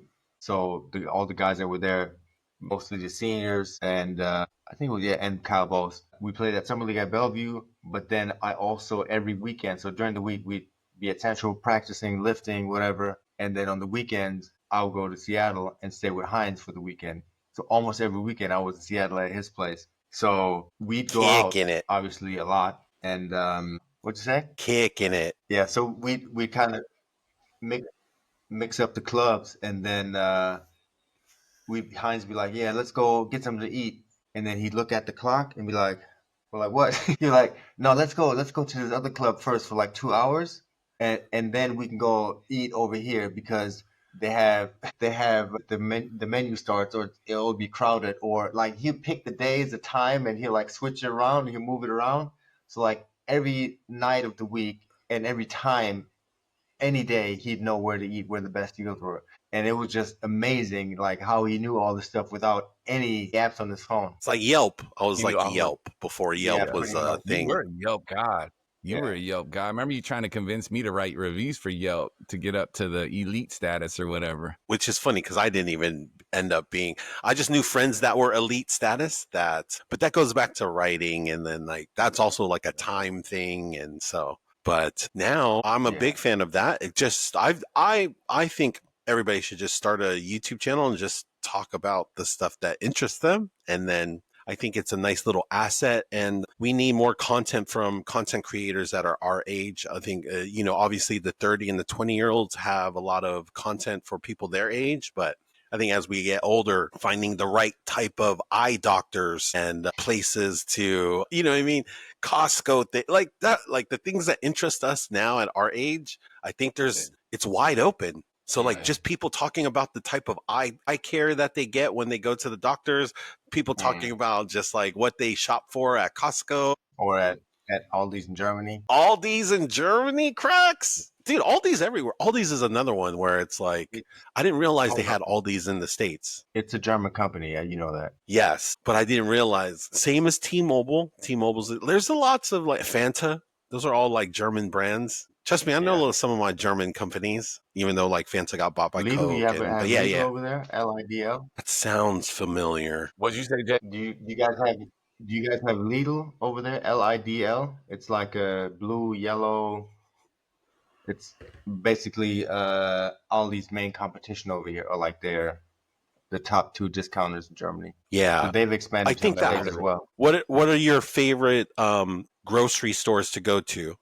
Both of you. I do a mix, so I go. That's what I'm saying. But what's your number one, just for overall? Like right now, it's a store called Rewe. Okay. Yes. Yeah, it's just a huge grocery store. So they have I remember that. Yeah, you remember. Yeah. So they got dope hot food there. They do. Yeah. And then like in the same complex, they have Aldi's, and they have DM, which is a drugstore. Yeah, it's a drugstore. So I go there to get some other stuff, body care products. Slate, what about you? What's your favorite grocery store? I live 5 minutes from the Albertsons that we were talking about earlier, but I don't go to that because it's across Canyon Road from where I live. I'm not messing with the traffic. So we go to Safeway just across Canyon from there. And then Costco, bro, like it's 5 minutes to each location pretty much, It's pretty glorious only having to, my son who's just started to drive, which is nuts. He's getting his permit. We got him going, driving up. Well, hey, let's pop up to Safeway real quick, learn how to park and all that. I'll tell you what, man, if you've never been in the passenger seat with another human being who's never driven in their lives before, there are few things more terrifying than that.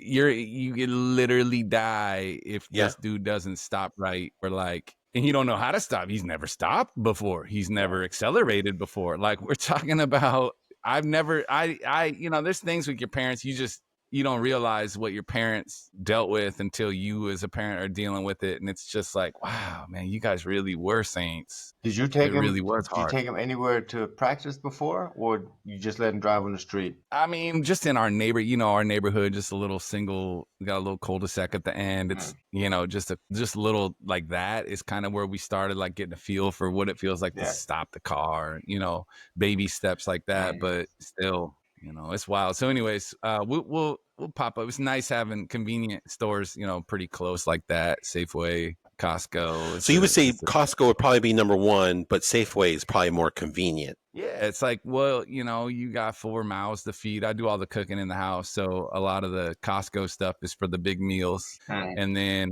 just Safeway for the little things. When I don't need 5 pounds of onions. I need 1. So I'm gonna go to Safeway. Dude, you guys are both right, but speaking of cooks, Costco.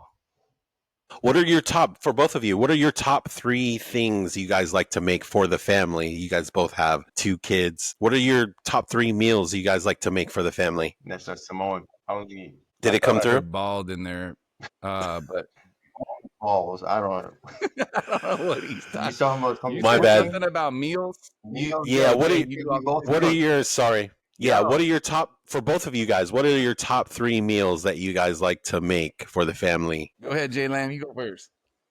Well, I've been trying to switch it up more. So my oldest daughter, so my wife is from East Africa, and they have this lentil dish that I've learned to make. So I make her that lentil dish with rice, so rice and lentils, and then she sometimes mixes like a Greek yogurt in there as well. But I eat it just the rice, lentils with cherry tomatoes and cilantro on top. And maybe, if I get real spontaneous, maybe some feta cheese. So that's like, we have that at least once every 2 weeks. But yeah, I mean, we try to switch it up a lot, but if it's like we need something bigger, I'll make pasta with a meat sauce, spaghetti with a meat sauce, lasagna. I've been making a lot of rice lately, the last couple of years. So so there's a nice dish that I make. I change the recipe up a little bit. So it's like originally it was like a California rice and chicken bowl. So I make like a rice, but not the Asian rice, more like the Indian rice. It's a little bit more dry, like a puff rice, with chicken in the pan, so chicken breast in the pan, with vegetables. So I cook the chicken with the vegetables. So I put like onions in there at the same time as the chicken, so they roast together. Then I put a bell pepper, zucchini, and then sometimes mushroom. And then you put that all, like the rice, the chicken, and the vegetables in a bowl. And then I make like an avocado cream. It's not like a guac. It's like different than a guac, but kind of like that as a topping. Okay, damn. Yeah. That sounds glorious. That's dope. Yo, I mean, that's pretty close to one of my favorites. I'm big into making the rice in the Instant Pot now. That has been a game changer. Cooking frozen chicken and that thing has been clutch, especially for working, both my wife and I are full time. So we, don't have a lot of time. Leftovers are a big deal over here. Try to make enough so that we can eat for a week, or half a week or whatever, get us through the hard part of the week. But yeah, this, man, it's funny you talk about rice with sauteed onions up in there, stirred up with the little cream sauce. Try to do like a little Alfredo mix up in there. A lot of times I'm just winging it. I'm just, this would probably taste good. Let's try this out. My son loves steak. This dude's got the most bougie taste buds out there. He loves steak, dude. Let's go, Bray. He loves steak. So anytime that, my mother-in-law, father-in-law take us out, they're like, I'm telling them like, yo, you need to, just get something. Don't be getting the most expensive thing on the menu. It's okay. And my father-in-law hears that. He's like, yo, just order whatever you want. You want the ribeye, get the ribeye, and so but I make a marinade with that. That's pretty good. And like a little bourbon marinade. Nice. So that spaghetti is obviously a staple. We do ground turkey in our house, though. We don't do ground beef. Yeah, we've just been ground turkey since I was even a kid. I think that was something that my mom cooked with, just kind of developed the taste buds for, and it's I think a little better for you. I'm not really sure, but yeah, ground turkey, everything, you know, for tacos or spaghetti, or, you know, and then a lot of chicken breast. We eat a lot of chicken breast, Costco size, you know. Oh, and then the you cannot beat a Costco rotisserie chicken. You want to talk about eating on a budget, bro? You eat the chicken, then you cook. It's the best deal.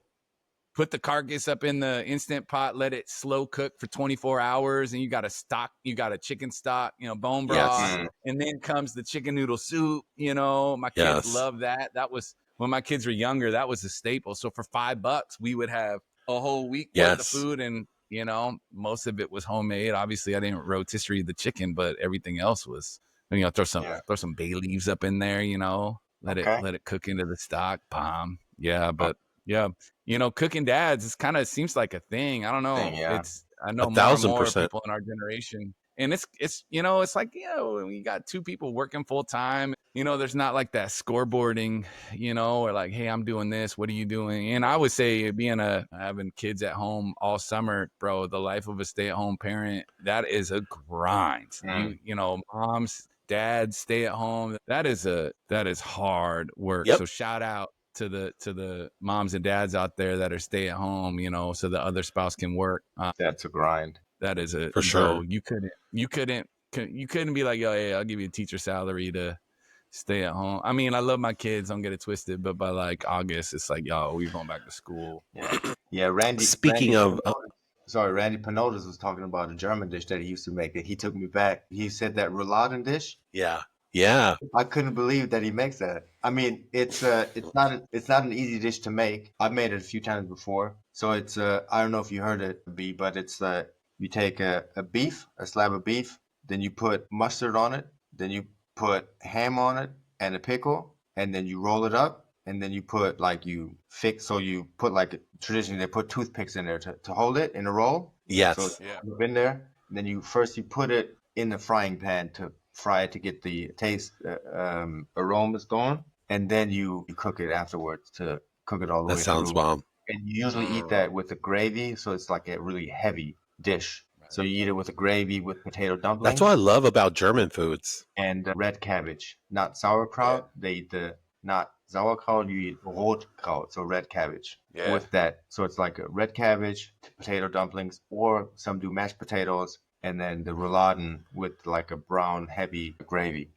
Yeah, and that's something with Spanaway, man. Like, dude, that was something you didn't even realize you were getting as a kid, was just all the exposure to so many different foods. You know, I remember I'd go to Jason's house. We would go, you know, we'd hoop or whatever. His mom had a hair salon in the house, right? So we would, mom was always home. And when I would come in, you know, it was always obviously shoes off. And then she would be like, yo, sit down. You're too skinny. You need to eat. She would always try to feed everybody. She always tried to feed. Yeah. Like even if we were just literally stopping by for 5 minutes, she'll try to make you eat like a whole meal. Like, and I'm like, dude, we're just in and out. Like, we're just here to pick up something. Yeah. But and that was again, a lot of your guests that you had on to talk to about the gift of growing up in Spanaway, just being that exposure. You didn't really know what you had until you left. And then, you know, I teach at Sumner right now. We're at like 68% Caucasian in our student body. You know, I looked at Spanaway Lake stats to show my students this last year, and they're below 25% white now out there. What? Like 25% Caucasian. Yeah. And then 75%, you know, just that whole melting pot of what Spanaway has always been. And I think when we were there, it was probably right now it is. I think it was like when we were there, it was probably right around 50% white and 50% pretty much everything else. But, you know, Sumner, when we got there in 08, 09 was like 80% white. I remember just being culture shocked as a white dude, right? Yeah. Like, I told my wife, like, man, I don't know if we made the right decision to come out here. I don't know what emo is. I don't listen to this death metal stuff. You know, I remember asking the kids on day one, like, hey, pass these note cards. I want you to write down your favorite artist and the, you know, favorite song. And I'm like, who is Dashboard Confessionals? Like, what is this? You know, like, I don't listen to any of this. I told my wife, like, I think we might have messed up, but we didn't. You know, it ended up being something where, you know, you could, I think, helping the kids in suburbia know that, like, yo, you're 10 minutes away from Tacoma. Like, it ain't that far. Go. It's not scary, y'all. Just, you know, get out there, man. Go just immerse yourself in a culture that's not like yours. But we didn't, it was just normal for us, you know, the multicultural assembly that we have. A lot of times normal, that just part of the fabric. Especially talking with people, it was literally like the military really brought a lot of like, I didn't even realize your dad was in the Air Force, Brian. You know what I mean? So yeah. But yeah, I think the military, literally, we are, almost all of us, we're all kind of products, you know, kind of the military brought us all together into that. Such a unique space, you know, Spanaway was such a unique space. Yeah, I mean, the military brought me over indirectly, you know, because but exactly. I didn't really grow up in a military environment because I went to a German school in Germany, and so I didn't really get that whole military because we never moved. When my dad got stationed in Heidelberg, he retired there, but when he got sent back to the States, my parents separated, so we never moved. So I never really got that full military experience. But I was coming back to your point, Brian, with Jason's mom like feeding everybody. So there's been some videos lately popping up in my timeline on IG about how Germans are, and like, so there was a video where that popped up where this German with an American friend, or not German friend, they wanted to go eat ice cream, and she says in German, "And so you didn't bring cash?" And he was like, "No, I'm missing 2 cents." And to make the video, to make the story short, she was like, "That's a shame. You're missing 2 cents." She gets her ice cream and doesn't help him out for anything. And so, but in Germany, like, really, some Germans are really like this. So I would go over to friends' houses after school, like elementary or, you know, after middle school, high school. I'd go over their house, play with them, like when we're off school. Then the mom would call like the kid down for lunch, and I would just stay in the room till they're done eating lunch. That is a normal thing in Germany. I'm telling you, like, if you talk to people like my age, a little bit younger, that's a normal thing. Like they shop for that day, and if anything, if anybody comes over, like the week is planned. If anybody comes over, we don't have enough for this other person. And so that's that. You're gonna stay up in the room. Hey, I'll be back when I'm done eating. You gotta fend for yourself, figure it out. Pretty much. Yeah. Dang, man, that's crazy. Yeah. That's pretty standard. I had a roommate. So when I played in Munich, I had a roommate. He signed before I did, so he had the apartment, and he had put all the utilities, phone, everything in his name, obviously because he was there first. And so every month when the phone bill came, I would, you know, give him cash. So he would then seriously ask me, like, if the bill was like 25.13, I'd give him 25, and he'd be like, "Just give me the 13 cents later." And I was like, or it'll be 24.93 or something, and he'll be like, "All right." So he'll come back to my room and give me like 7 cents. Like, and he was German? Yeah. That's fascinating, man. You talk, you know, and this is the history teacher, so it's probably not super relevant for this podcast, but like, you know, the generational experiences and how they spill forward, you know, the things that you just would assume are normal, you know, because that is normal, right? Like your experiences growing up, it just is what it is. It's the case. And you just look at the whole 20th century in Germany, was the normal was just all over the place, man. Like, you know, it was just like, what normal was only like 20 years old, you know, at the max, you know, given all of the crazy fluctuations of what the fabric of German society looked like, you know, and all the influences of U.S. military bases and, you know, on the eastern half of Germany, the Soviet institution, you know, I'm sure that they had all its weird influences over there too that were normal for people over on the eastern portion that I mean, weren't so normal. Germany went through a rough time, obviously. So all the baby boomers are the kids of the people that experienced the war or just came out of the war or were really young in the war. So they didn't have anything. They were just like, what we have is ours. So this is like passed down each generation, that mentality. Because I remember going to like basketball camps when I was like 13, 14. It was like for select teams of the state. And it was like they invited, I think, about 25 kids the first go around, and then they cut it down to 12. And then it'll be those 12 go to the national team tryouts. And so I remember one of the coaches, he was one of the assistant coaches, but he was at the time, I think he was already like 70 or something. And he was pretty, I mean, he experienced the war, you know. We were kids, like we were just cracking teenager ages, 13, 14. And he was pissed when anybody left like a little bit of food on the plate. It was serious for him. Like that was really serious because he went through the war, and he went through a time where he had days where he didn't have food, but we're like a couple of generations removed from that, but we still, got that. So, our kids, the kids that are coming up now, they are too far away from that.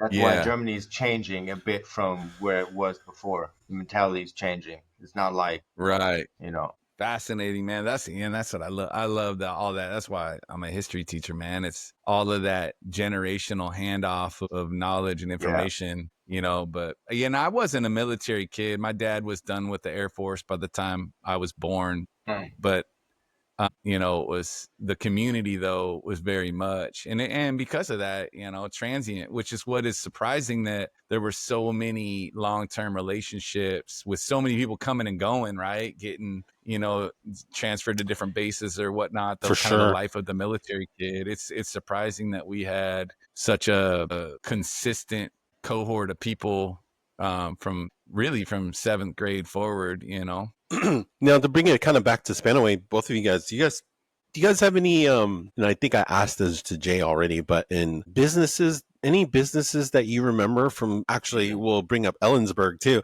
any businesses you guys remember that from Spanaway or Ellensburg, since you guys went to school at Central together in Ellensburg? Because I was thinking of this like breakfast place that's right off the freeway in Ellensburg. God, I love that place. I forgot what's the name of it. It's kind of like a Denny's, but it's like a mom and pop joint. We went there after graduation. Yeah, it was right by the first exit, not the main Ellensburg one, but the one further down towards. Is it like just a truck stop? Wasn't it like just a Pilot or something like that? Like that spot is bomb. The name of it. Yeah. Man, like Spanaway, like Godfather's Pizza, dude. That was like the all-you-can-eat buffet. That was bomb. We would go there. Home Video Express in that same parking lot. Yeah. That was, I was telling my son the other day, he was playing video games. Like, bro, you had to get to the video store if you wanted to not have to buy a game, but you just wanted to play it for a weekend. You had to get there on Friday before 3:00 if you wanted anything. And even even the times where you had to rent, or we had to rent video cassettes, this Be Kind Rewind, they will never know. Bro, if you didn't rewind that, it was a fine. Ernst, like the hardware store, everything in that parking lot. What was the Rose Cafe? What was it? Was it called there was like a breakfast spot right there. Country Rose? The Country Rose, Racks, dude. You remember, I think it became Arby's or something, but there was like a roast beef place called Rack. No, that was by it was right next to, it had a rat, I think, as it's like, I think, I could be wrong, man. I was young, but I remember that, and I think it became Arby's, and then there was like a auto shop or something right next to that. Of course, the McDonald's, that was the spot after games or whatever. But and then in Ellensburg, bro, Hot Diggity Dog outside of the Mint, right? After, a whole night of dancing, you get the hot dog right outside with was that like a hot dog stand, or was that like an actual building? Oh, okay.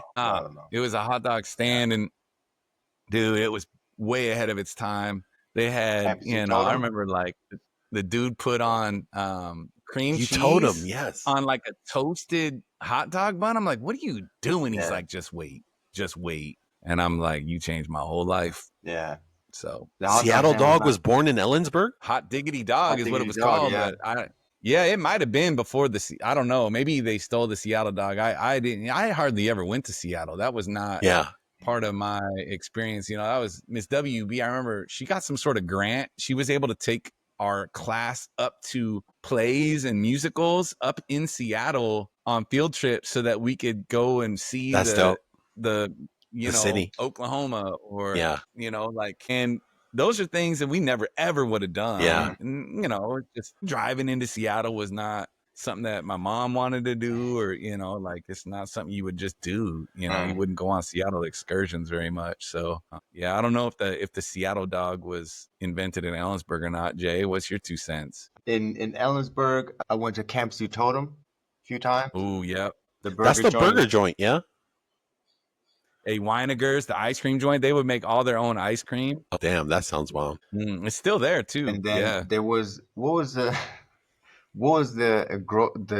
grocery store that was open 24 hours? Well, Albertsons was right there on 8. No, not Albertsons. It was down towards the highway. Not the truck stop exit. There was a grocery store down there. It was open 24 hours and I didn't believe it. So I went there after the club. So I went there like 3 a.m. just to make sure. I didn't believe it. Well, they opened to Fred Meyer. I remember they opened to Fred Meyer when I was there. Yeah. That was super controversial because, Fred Meyer they would have everything, right? So I remember the city council, when they approved that Fred Meyer could move into town, all of the local businesses were like, that's it. We're done. We're cooked. We're, like the record shop, that was the end for them, because you could buy CDs at Fred Meyer for half the price and they didn't have the market cornered anymore. But so it must have been Fred Meyer, I'm guessing. No, it wasn't Fred Meyer. It was on the other side. Okay. What is that road that from Jack in the Box towards that truck stop freeway? It was down that way, and then kind of by where you make a right towards the lake, you make a left, and it's right on the left side. Maybe Winco or something. I don't remember. But in Spanaway, I remember Little Caesars. Where was that at? I think it was in that where Grease Monkey was, and Kmart. In Kmart. I think it was in there. And then Hollywood Video. I remember that first summer when I came, I didn't know anybody except for the Lewis boys. So I used to walk there and get stuff. Yeah, and then obviously, Jack in the Box. I was there a lot. Too much, probably. Jack's, yeah. No, for sure. What you call it? Man, Slate, this funny that you talk about Seattle. Do you remember that time? One of the times you came to Seattle is when Jay came into town. So this might have been like mid-2000s. Do you guys remember we had a barbecue like at my friend's rooftop deck in downtown Seattle? Do you remember that? Yeah, I do. Yeah. Whose place was that? I think it was Carol's. Like we just had I think Carol we played basketball there, didn't we? Yeah. Do you remember that? Didn't they have a gym? Downstairs, underneath. It was like a half court thing underneath. I remember Golden Gardens. Like we would go up there and cook would just be cooking, like, those barbecues that Spanaway Park or Golden Gardens, bro, short ribs coming in a cooler full of marinade, been marinating for who knows how long. Yeah. And it would just be like, hold up, there's like 20 of us. It looks like it could feed like 80 of us. Yeah, for sure. And we would that was where I learned, like, yo, if I'm going to cook for anybody that's coming over from Spanaway, it's going to need to be a lot of food. And I'm going to make sure that, at a minimum, we will have some leftovers, but at a max, people will be well fed. Because some of those like 4th of July parties that I would go to with you, Heinz, with your family, like, dude, I'd never seen so much food in my life. For sure.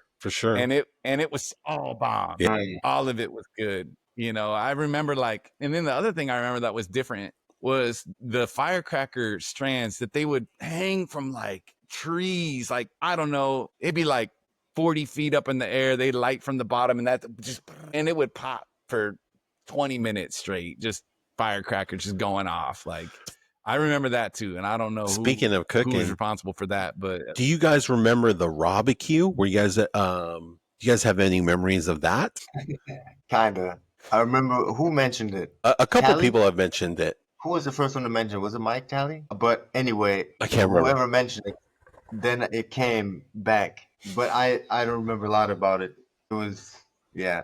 I think we wanted to go. We were like on the way, walking to the car, and Wright stopped us before we like Oh, walked on out to the. campus.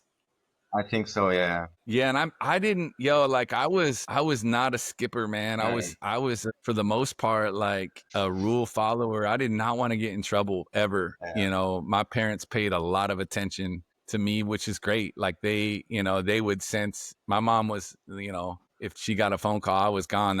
And I wasn't afraid of my parents. Like they weren't like, authoritarian or nothing like that. But it was just, I didn't want to disappoint them or, so I didn't really skip. But I remember other people like loading up, into trunks to sneak past Wright so they could get off campus for lunch or, I just remember hearing those stories. I never was party to them, but so you were pretty good, Slate. You never skipped at all senior year, because I was kind of like you all the way to junior year. Senior year, literally after football season, I kind of was like, I was kind of over it.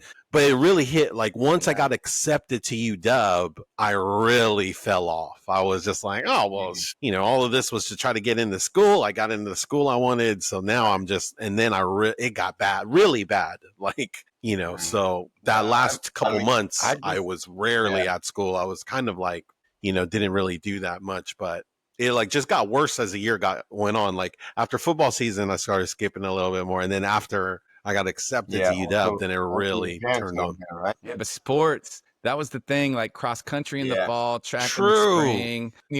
I do remember, I came back for soccer. We had early dismissals Wednesdays, maybe Mondays or Wednesdays or something like that. And I do remember that not making a whole lot of sense because they would send us home early and then we would have to come back. And so I remember, and I know I'm about to out nobody, but I just remember when we'd come back, it was like there was shenanigans taking place that I was not welcome or invited to, that people were coming back to practice like, yo, well, you had a great time between when we got out of school and when practice started, Yeah. I remember I never went home because it was too far for me. So you just stay at the school? At the library or somewhere. Oh, wow. I think I would go home. I don't remember. I think I would go home, but I don't actually remember. I just had, I had my younger sisters too. So I was talking with Ben Kelly about this yesterday. We would, I think I was babysitting my sisters. That makes sense. I was maybe 12 and I had a 6-year-old sister and an 8-year-old sister. And I remember like my sister Megan got in a fight with my sister Lindsay and I was, riling them up, getting her going. And then my sister, instigating Megan, like she got so mad that she grabbed the pocket slider door and she braced herself on the other side and slammed that door right into her thumb and broke it. And my parents were gone. They were out on a date. And it was like the days when you had to call your parents to be like, hey, we're going out to dinner. Here's the phone number to the restaurant. In an emergency, call us. I need to talk to my parents, call in the restaurant. Who's your parents? Scott, Cindy, Slater, and a minute would go by and they'd, hello, hey, I think Megan broke her thumb. I don't know, she's hurt. You need to come home. But that was just like a sign of the times. Just leave you, in the summertime. Both my parents were working by the time I was in high school. My mom. That's very normal for that time. Like I think, and it would, we would have fights. It was like, hey, we'd call mom in the middle of the workday, like, hey, mom, we're fighting about this. And she'd be like, stop bothering me at work. Or, you guys knock it off, give you kind of a stern talking to on speakerphone. But it was just kind of how it was at the time. I can't wrap my mind around some of that. Like I couldn't wrap my mind around having, leaving my kids at home. And there's nothing wrong with it. Like, it was just the way things were, right? Like it's not a judgment. It was very thing. normal back then. You just had to do what you had to do. And you just, don't do anything stupid. But we had that field out behind our house, and man, we lived out there in the summertime, man. And that's where the whole neighborhood would come together. You get everybody out there, running around in this massive, huge field where they kept trying to develop, but we would just rip the stakes right out of the ground, right? Like they would send the surveyors out and kind of, get the whole place plotted. And then that night we would be out there yanking up all the stakes because it meant we got to have our field for longer, much to the chagrin of all the developers out there. For sure. Speaking of parenting, how are you guys different? You kind of brought that point up, how you guys were raised. How are you guys different in parents wise than from how you were raised from your own parents? And then what's maybe the same? I'm a lot more scared of society, I think, than my parents were.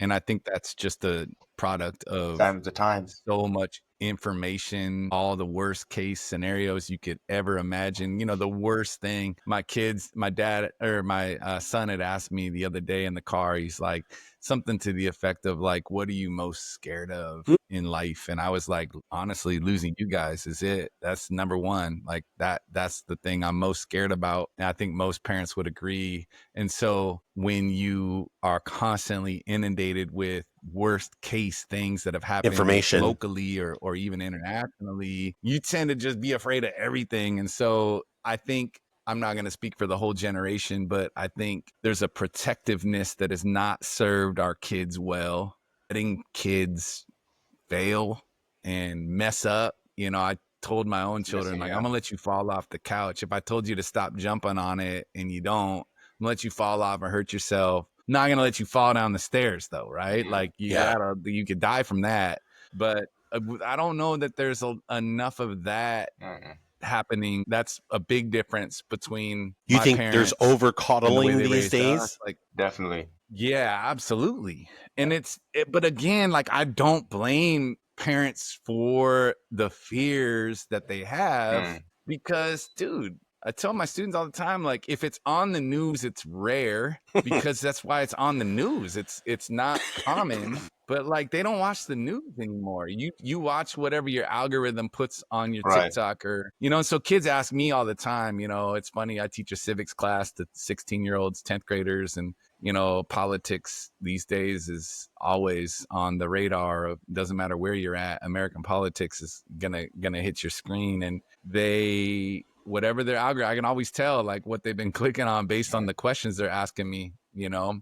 Hey, is this really the case? Is this actually going to happen to us? Is this really, is the president really allowed to do this? Or, you know, and so I don't blame people for the fears that they have, but that would be what I would share. Jay, how about you? Yeah, I mean, form of gentle parenting that's going on. I think it's a little bit too soft because of these kids. What are they really being taught? You know, and I spoke to my wife about this just recently because, you know, we try to put adversities in front of our kids so they can deal with stuff. Yes. Or learn to deal with. But they still, you know, they still have like, and I don't know if this is really their age or if they're really, you know, not able to handle these situations yet. And it's like, for me, you know, and I still have to separate in my head between me and my children.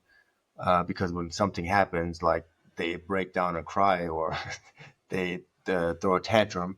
And I was like, you know, we talked about basically like putting obstacles in front of them to make their life harder. Not that they can have less stuff, but make them fail so they can deal with failure. Because, you know, life doesn't really work like that where you can just pick up and do something. We hit it, dude. Literally, me and Slater, before you got on, that's literally what we talked about. Because there's a book called Obstacle is the Way that I was talking about. Have you read that one, Jay? I mean, it's on point. It's on point. He's going to put the link in the description. Yeah, the link will be in the description for sure. Right. But dude, you kind of hit it right on the head, just basically about that. It doesn't like all these, like my oldest daughter, I worry about her more because she's like body type. And I'm just speaking about like athletic and sports now. She's more like me. Well, when you see her and you see her running, she's a beast, basically. Yeah. She could do anything. Yeah. So swimming. No, I can't do it. No, I don't want to. Or like she wanted to learn a cartwheel. She couldn't do it on the first couple of times. And like both my wife and I, you have to practice. You think you can just do something and then you'll be good at it? Like you have to practice. And then my wife's like, yeah, do it 100 times, you'll be good. It's like 100, that's too, like, that's a lot. Work. Like, like if you, like I try to tell her, like if you want to be good at something, you have to put work into it, you know? Like some people are naturally, you know, to start, you know, that's where everybody has different talents, right? So to start, she might be better at something that she wants to do, or, you know, but she still has to work at it. Or she'll want to do something and she'll be not good at it. She has to learn it. And it's not like you can just pick up anything and be good at it. It doesn't work like that, you know? So we try to tell her to, you know, to keep working on it. The little one, my youngest daughter, she'd be like, yeah, I'm gonna do this and I'm gonna try it and I'm gonna try it again if it doesn't work. Like, cause we have this right now. We have this. She's 4, yeah. So we have this swimming belt on, and she had like these 5 pads on the back. Yes. To keep the buoyancy. So last week I took one off, and today I took another one off. So she only has 3 now. And then now she knows next week I'm gonna take another one off, and then pretty, that's her mindset now. Yeah, dude, that's dope. Yeah. It's crazy. But the older one, like, I have to like push her, and I don't know how I was as a kid. Because I'm really competitive and I'm not easily put off by something. I'll try stuff, and I don't know when I developed this. I know that before I came to Spanaway Lake, I'd hate losing. Yes. But I didn't know how to deal with it or how to win. You have to learn how to win as well. So what do you have to do to win? You have to always give your best. Like, if you put your best foot forward and fail, it's okay. You tried your best. That's actually the win. That's the real win, is giving it your 100%. See, I learned a lot of bad things too, because I'd say, I'll admit it too. And Slater brought this up earlier about how a lot of us guys, boys, we like the path of least resistance. And so for me, I found a lot of things in school very easy. Things came easy to me, like math came hella easy to me, like when I was younger, like certain subjects, I was on point. I just learned some things were just so easy for me. So I leaned into them. And then everything that was hard, that gave me any kind of adversity, I would just immediately quit and not do or pursue or any of that stuff. And so I think, like, I look back at myself and I would, and that's kind of why I brought up earlier. I was like, man, if I could tell myself, I would tell myself to try to take as many AP classes, but especially like the writing classes and just the things that I know that would make me better as an adult, make me a better communicator, make me a better salesperson, all these things that that are so useful today now that we're much older. And it's funny how it's just the path of least resistance is so, especially with technology now, you get all these things that are like given to us, like information is given to us, and like it's so hard to like go against or do things that are hard when you have so many easy buttons. Like, now you have an easy button to write a paper, now you have an easy button to find whatever. So it's just kind of one of those, it's one of those things. And so I don't know, it's just I just feel like, man, how do you teach adversity to kids now, and like your own kids, and like maybe if I have kids one day, like how do you do that without kind of being an asshole too? Like, I don't know, what do you guys think about that? We try to keep them away from technology as much as we can right now still. So, for example, math. So obviously my younger daughter doesn't have math yet, but the older one, she does, and she gets frustrated with mathematics. They teach her all the tools, how to add and subtract. That's all they're doing right now. And so she could technically add all the numbers up. It's just like, the steps will get longer. But she gets frustrated and then she'll want to quit. And what I'm trying to teach her is that, you're not going to learn or be really good at this today or tomorrow. So, but you have to practice every day, because, next year you're going to do multiplication. You're going to do bigger numbers, and it's only going to get more. So you have to do a little bit every day. So I teach her it's like a house, that you're building. So you build one layer at a time. You're not building the whole house in one day. So you have to go step by step in order to be good, or, do what's required. So that's how I'm trying to teach her that you don't have to win the war in one day or build a house in one day. It's like step by step, just go a little bit at a time. Some days you do more, some days you do a little bit less, but you have to do something. Yeah, I would echo all that. My answer to that question is character. That is what transcends all generations. At the core of whether something, you talked about, you don't have to write your own essay anymore. You can, hop on ChatGPT and but that's character, right?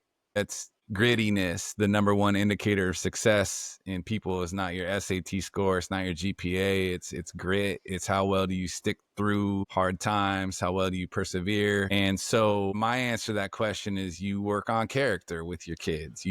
As Jay expressed, helping your daughter develop resilience through a challenging task, whether it's math or gymnastics or, or interpersonal relationships. When our kids got old enough to, their connection to each other is the technology. It's their cell phones, and we do our best to police them at age 15 and 11 going on 12. But we also need to let them learn hard lessons. My daughter just has been navigating, a friend of hers gossiping on TikTok about her. And now what do you do? Because my daughter doesn't have a TikTok account. So, another friend screen records and sends it to my daughter. And as parents, my wife and I really just want our kids to know you can come to us with anything. We're not going to make fun of you. We're not going to make you feel embarrassed or humiliated. We're going to definitely correct you when you need it. But we're also going to let you fall into things that, we're not going to micromanage we're not going to be reading your text messages, micromanaging your interpersonal communication. You need to learn some hard lessons. This is what happens when you talk about somebody behind their back and a screenshot gets sent. These are the hard lessons, just like we did, Party Line when that came out and, somebody calls, you're on the phone with them and you don't know it, but another person's on the other, on Party Line muted or whatever. Yes. And you plant some questions and next thing you know, you're talking trash about someone and they're on the other line. This is actually something that happened with I've done that before. Up, but I've had that happen before. Character transcends all that, right? Like, who are you? Are you a person at the end of the day that people want to be in a relationship with? And in my opinion, people want to be in a relationship with people who are honest and kind and selfless and patient and forgiving and committed and all of those character traits that transcend what we study at school. How do you teach that character and grit? Like, those are kind of the things that's what my sister Lindsay and her husband John Norland, co-founders of Character Strong, that's honestly, like, they answered that question, and it's not something that is taught, and it's something that still to this day is really difficult to convince high school teachers that matters. Shout out to Character Strong, man. Shout out. That's what that company was made for. It was made to basically help teach that. We talked about study hall. We talked about advisory, right? Yeah. That class we had to go to all 3 years. That's where it's housed, is in those spaces that are not English and math and science, social studies, but it also takes away 30 minutes of the school day from math and English and science, social studies, PE, health, all those classes that matter to the educators, right? So it's really hard to convince secondary teachers, especially that this is, and then the other thing is the politics of, what is right? Are you prescribing right behaviors to kids? Are you indoctrinating them that, respectfulness and kindness, that's all woke? You hear that, that terminology get thrown around all the time now. So it's laden with politics and, who funds it, who pays for all those things matter. But again, how do you teach it? You got to give kids, just like gym, right? Just like going to work out, you got to give kids an opportunity to encounter strain on adversity. Their choices. What is the right decision? Do you lie to your parents in order to hang out with your friends? Like, what do you do? And why do you lie to your friends so that you don't have to lie to your parents? These are real, actual circumstances you're going to encounter in life where something has to give, and so I think that above all other things, when it comes to parenting or teaching, it will always transcend the technology tools we have, is this question of who are you, why are you, and, who do you want to be? We talk a lot about what do you want to be when you grow up, when honestly, we should be saying, who do you want to be? What kind of person you want to be, Damn, that's deep right there. Yeah, man. Absolutely. Man, before we land this plane here, just a couple more questions. Actually, and let me just give this shout out real quick. I try to do ad reads every now and then, but I just want to give a shout out for get ready for the Ultimate Pacific celebration. You can join some folks over at this free festival at Mount Tahoma High School on July 26th. We have the Tanoa Festival. It's a free event from 9 a.m. to 8 p.m. The admission is free. and they will have vendors from all over the community with, it's part of the Samoan Cultural Week, a day of music, culture, and community that you don't want to miss. So, real quick, the last thing I kind of want to bring up, when you guys think... You don't even get to talk about that? Like, come on, man. Mount Tahoma, bro. Mount Tahoma, that's what's up. Hey, that's where I started my teaching career. Oh yeah, that's right. You can't just be like, yo, go to Mount Tahoma. I think I met Karen and leave there, it at that, bro. That place is legendary. That man. place is legendary.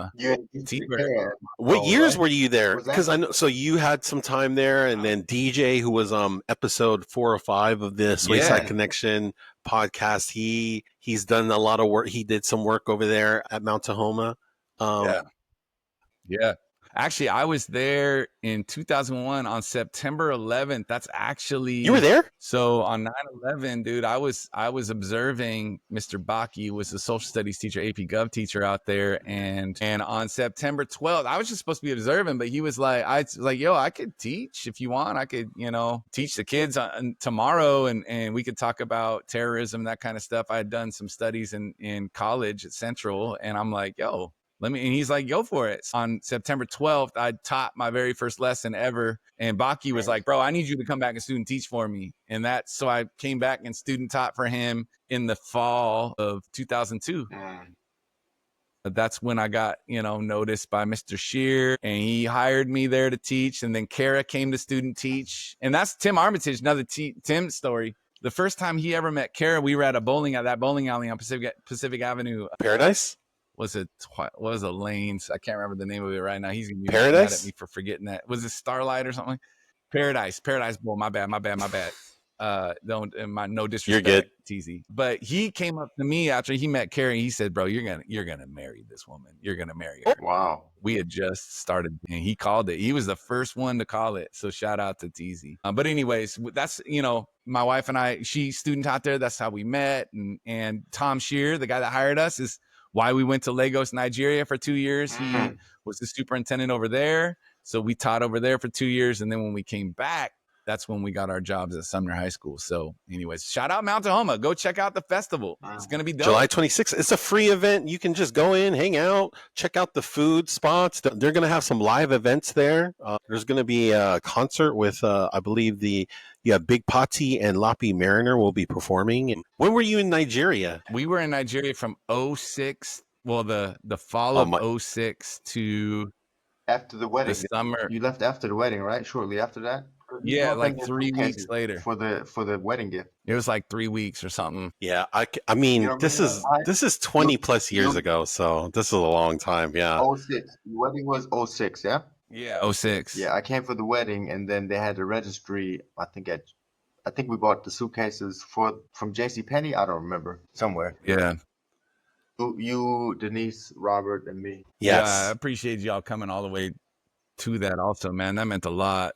You got married on the same day as the World Cup finale. Yeah, I know, man. That was crazy. That was really disrespectful to y'all. I didn't even honestly, I didn't even know, man. And then I'm like, oh, yo. Oh, did you know literal? I got a whole bunch of shit when I left Germany because the World Cup. Because it was Italy, Spain, right? No, Italy, France. Italy, France. No, but the thing was, France. The World Cup was in Germany. That's right. It was in Germany, and I left to go to the States. And everyone's like, why are you leaving? Right. Yeah.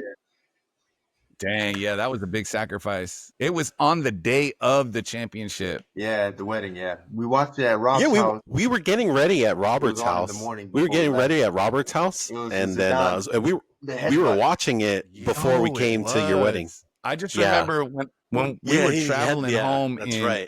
We were traveling home from Nigeria in 2008, and I remember we had a stop at Charles de Gaulle Airport, and I was wearing a Juventus jersey that I got on sale at the Nike outlet in North Bend, and I just happened to be wearing a Juventus jersey walking through Charles de Gaulle Airport, and one of the security guys is like, bro, it is not safe for you to be wearing that right now. And I was like, yo, you're good. You're just messing with. He's like, I'm not messing with you. You need to cover that up. Yeah. And I was like, wait, like for real? He says, for real. Yeah. He goes, 06 was not good. Yeah. We do not, this is not a good idea for you to have an Italian football jersey on walking through Paris, France airport.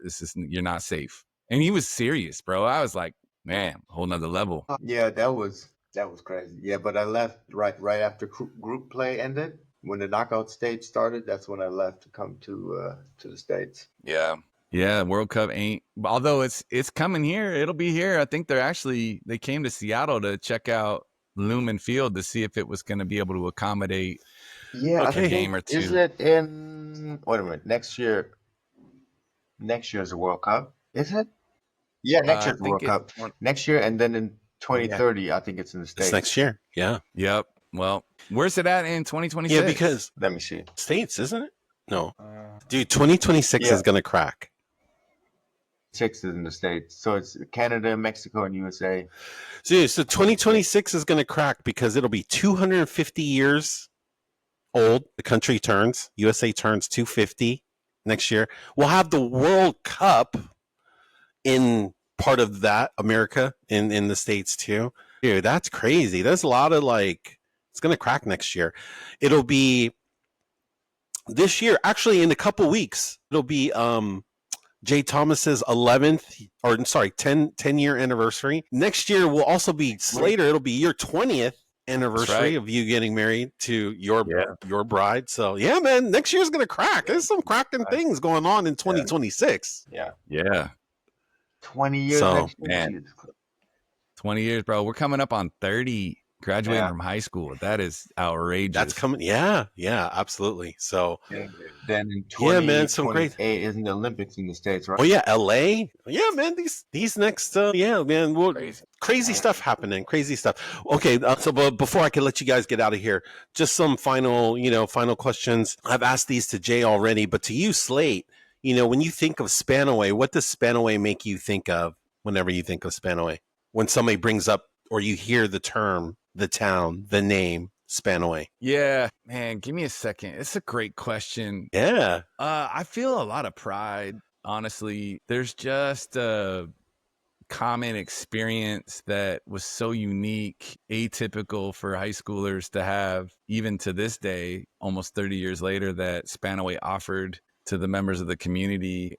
In some ways, and when I look at my own students at Sumner, I think about what they're missing out on that we got to experience at Spanaway as a result of just the rich diversity. We all socioeconomically were very similar. There wasn't a huge wealth gap, low to middle income, low to middle class was kind of the lay of the land in Spanaway. So you didn't have what I experienced in Sumner, which is you have kids pulling in the parking lot in a $120,000 Hummer EV parking next to a kid living in their car. That's where the diversity at Sumner is that we didn't really have in Spanaway. And so because of that, right, we all economically had very similar life experiences, but the cultural, the ethnic diversity was just such a gift. For sure. And again, I didn't know it at the time. I didn't realize the gift until I was in my teaching community. Even, Mount Tahoma was very diverse too, which was great. I loved it out there. It was very similar to Spanaway. And then Sumner was not. It was very different. And I just think about the richness of, and you just learn things early in life, what to do, what not to do, how to be curious without being ignorant, and I think that's something that, I think white people in suburbia are really afraid of looking ignorant. And so they don't lean into the curiosity to discover and learn about people that are different from them. Like we just grew up doing, and you just learned, when you went to Jason's house or Jared Medeiros or Derek Coley, you go to their houses growing up, you just learn that, whoa, man, I guess what I thought was normal is just not normal, and just people just live life differently. And so that's what I think about when I think of Spanaway, is just the gift. And then the teachers, I think about the teachers as well, and how grateful I am for them staying in the community, because it was a hard place. I'm sure it was a really hard place to teach. I don't know that anybody has mentioned, I very distinctly remember that I think it was the day before, maybe the night before our first day of school at Spanaway Lake High School, there was a terrible shooting in the community, and several seniors lost their lives. Do you remember that? Seniors? Yeah. Yep. So this would have been before, I forgot which year, but yeah, it was because they were egging. Right? It was they went out, and I'm on the teacher side now, and 3 out of the 4 kids that were in that car were killed. And I don't know if my memory is wrong. I swear I heard the gunshots. I'm confident it was the night before the first day of school. But when I can't even imagine what that would have been like. Yeah. On the first day of school, it was our first day of high school. So before we were sophomores, we didn't know that it was going into our sophomore year. And I just can't even imagine what kind of trauma that must have been for the adults in that building. It had to have been a really hard year. And I've been through hard years in my own teaching career. And bro, it's, you know, you invest a lot into kids and into people and the human beings, and to have tragedy like that happen is super demoralizing. And so the teachers that showed up every day, you know, taught their heart out, cared about us, wanted us to be better every day than we were the day before. Man, I just am grateful for them, Miss Allen and Beckwith and WB and Mr. Luce, and, you know, some of those folks that just put up with a lot of nonsense, man. I'm just grateful for them. Yeah, no, that is crazy. I mean, I think there's a curse on America, I feel like, where it's just like, you know, well, a lot of our riches throughout the 250-year history of America, I mean, there's violence is in there, you know, it's just what it is. And so I think that's part of the curse of America is like, we've been able to enjoy a lot of abundance and like a lot of like great things have come. It's a lot of that throughout time, whether it's, you can bring up the world wars where we benefited, slavery, we benefited from a lot of like overall violence. So I think that's part of our DNA where it's just like violence is kind of in there. I mean, when I moved to Spanaway, like this was kind of a crazy traumatic, but I mean, we were in elementary and like the first thing that happened, like that first month that we had moved to Spanaway, there was like a 5-person murder suicide where it was like this dude killed his ex-wife and then his own kids and then the new husband or boyfriend and then himself. And that was like, welcome to Spanaway moment for me, 1989. You can Google it. It's in I think there's a New York Times article about it, but it's just crazy how that kind of, that reoccurring theme of like, there's always going to be this weird type of violence that's kind of, I don't know, that's how I look at it. And like, it's just one of those things where it's like, man, how do we get past some of these? Well, one of the first school shootings in America was at Spanaway Junior High. Mr. Brokaw was right there when it happened. I mean, you know, the community had a reputation well before our arrival that was not, you know, in the news at least, really, you know, when I went to Central and would tell people I was from Tacoma or Spanaway or whatever, they, you know, the very recent news was violence. Yeah. You know, and so they would, oh, you ever been shot at? Or, you know, no. Well, actually, I did see a guy get shot when I was a senior in high school, but that's crazy. You know, Tacoma. Yeah. You know, like, but it wasn't, and I mean, we did have, you know, we had, you know, kids. I think I heard maniacs come up at some point, I think, or, you know, there was a real like neighborhood, you know, beef or whatever that would happen, but it never felt like it got too crazy. But the generational trauma stuff you were talking about earlier, though, like you talked about the U.S. benefiting. My grandpa, I never got to meet him. He passed away before I died, but he was a ball turret gunner in a B-24 in World War II in 1944. So he survived his 30 missions over Germany and Austria. And he wouldn't talk to my mom a lot about his experiences, but he would mention things, you know, here and there about that would point to the difficulties, you know, of, you can imagine being on a airplane and all of a sudden the airplane you're flying next to is just gone. Yeah. And all those dudes you were playing cards with the night before and drinking with them, and now they're gone. And my grandpa drank himself to death, smoked himself to death, and, you know, like that stuff spills forward. Yeah. And victory, whatever, right? It still came at a cost. And those Jay and I were talking about this when you got disconnected earlier. That stuff leads to the way we are. Yep. And I think that's something where win or loss, there was still trauma that I think people experience. And I think it's something that I like that our generation is doing is it feels like we're kind of leaning into it. It's not like the rub some dirt on it, you know, boys don't cry. Like, feels like that's kind of going away. And hey, unpacking therapy, it. Yeah. Right. Is, Brene Brown, I'm a huge fan of hers. I listen to all her stuff, I'm a wholehearted living and vulnerability, right? The power of vulnerability, all that stuff. I feel like our generation's doing a decent job at leaning into. And obviously we got a lot of growth, but that little micro generation, the Oregon Trail generation, the Xennials, that little, we're kind of in between Gen X and millennials, and it's our job as old millennials to sort of, I think, set the bar and for sure. Jay, any last words that you have before I ask Slater this last question? Words on what? I mean, do you have any? No. Or anything you want to add, or any questions for Slater, just in general, anything you want to say, just that to have Slate here with us at this moment before I close it up. I just want to acknowledge your presence, my friend, before we basically shut this down. Thanks for the invite as well. No, I mean, I think aside from parenting, like how have you molded your teaching, as you've been a teacher now for over 20 years, yeah?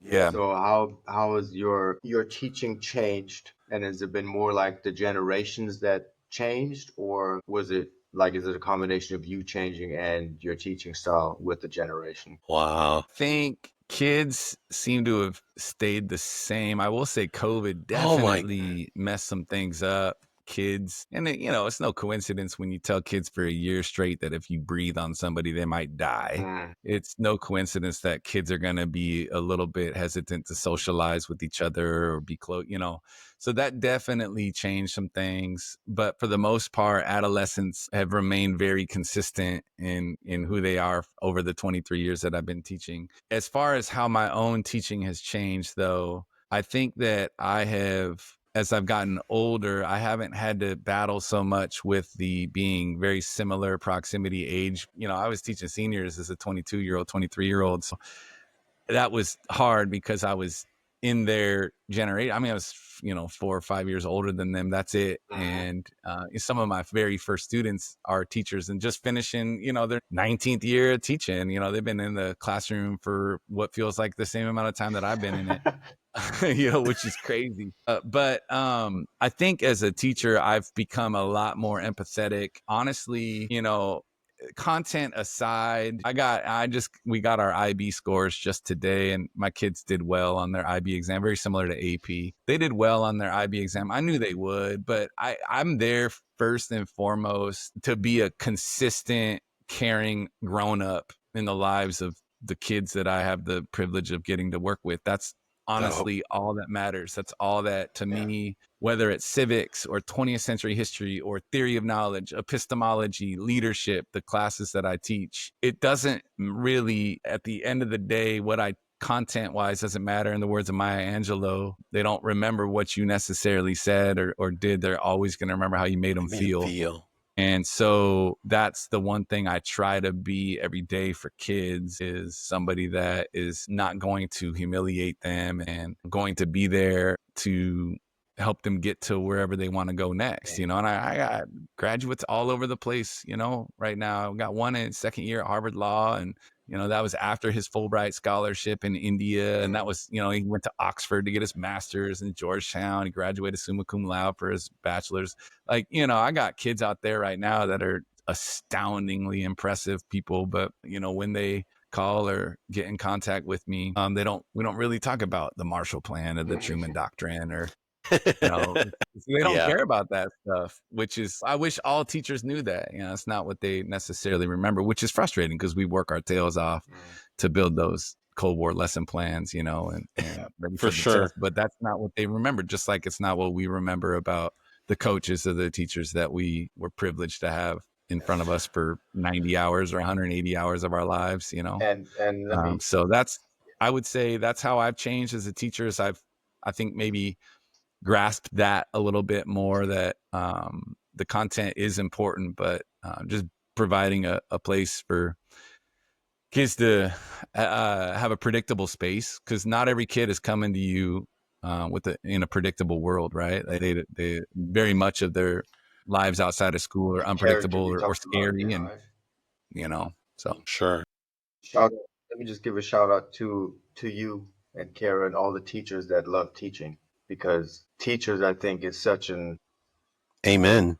undervalued job, especially, if you have teachers that love teaching and do a good job at it and really care about students. Because you have not a lot, but there's some teachers that, they're just teaching for a paycheck and they just show up to collect a check. And I think it's such a hard job, especially with the way society's going and kids not being as resilient anymore and being more privileged and having more things. That's where society's moving to, right? You have more now, or kids now have more than we used to have. They just get stuff without putting in a lot of effort. And I feel the teaching job has gotten harder over the last 20, 30 years. So yeah, shout out to all the teachers. For sure. For sure. Thank you for that, Jay. And yeah, thank you for being a dope teacher, Slate. And thank you guys both for your time today. We'll finish it off with this. I just want to give another just quick shout out. Just man, when I had left Washington, I had this like little going away thing. And then one of the gifts that Slater actually gave to me was a book called The Simple Art of Not Giving a Fuck. And man, profound book. And he was just telling me about it. And I just want to say, man, thank you for that book, man. And it just really opened my eyes to a different way of thinking. And I'm just thankful for you as a friend, Slate, for you. And I'd like to actually go and I'd like to talk about it with you maybe one day. But since we're finishing up today, I just want to keep this moving. But just wanted to give you another quick shout out. Thank you again for just being a dope friend. But finally, if you could go back to 98 and talk to yourself and have a conversation with yourself, what would that conversation look like? Oh, wow, man, that's a good question. I would tell myself to handle the emotional stuff I was dealing with at the time, not internalize it.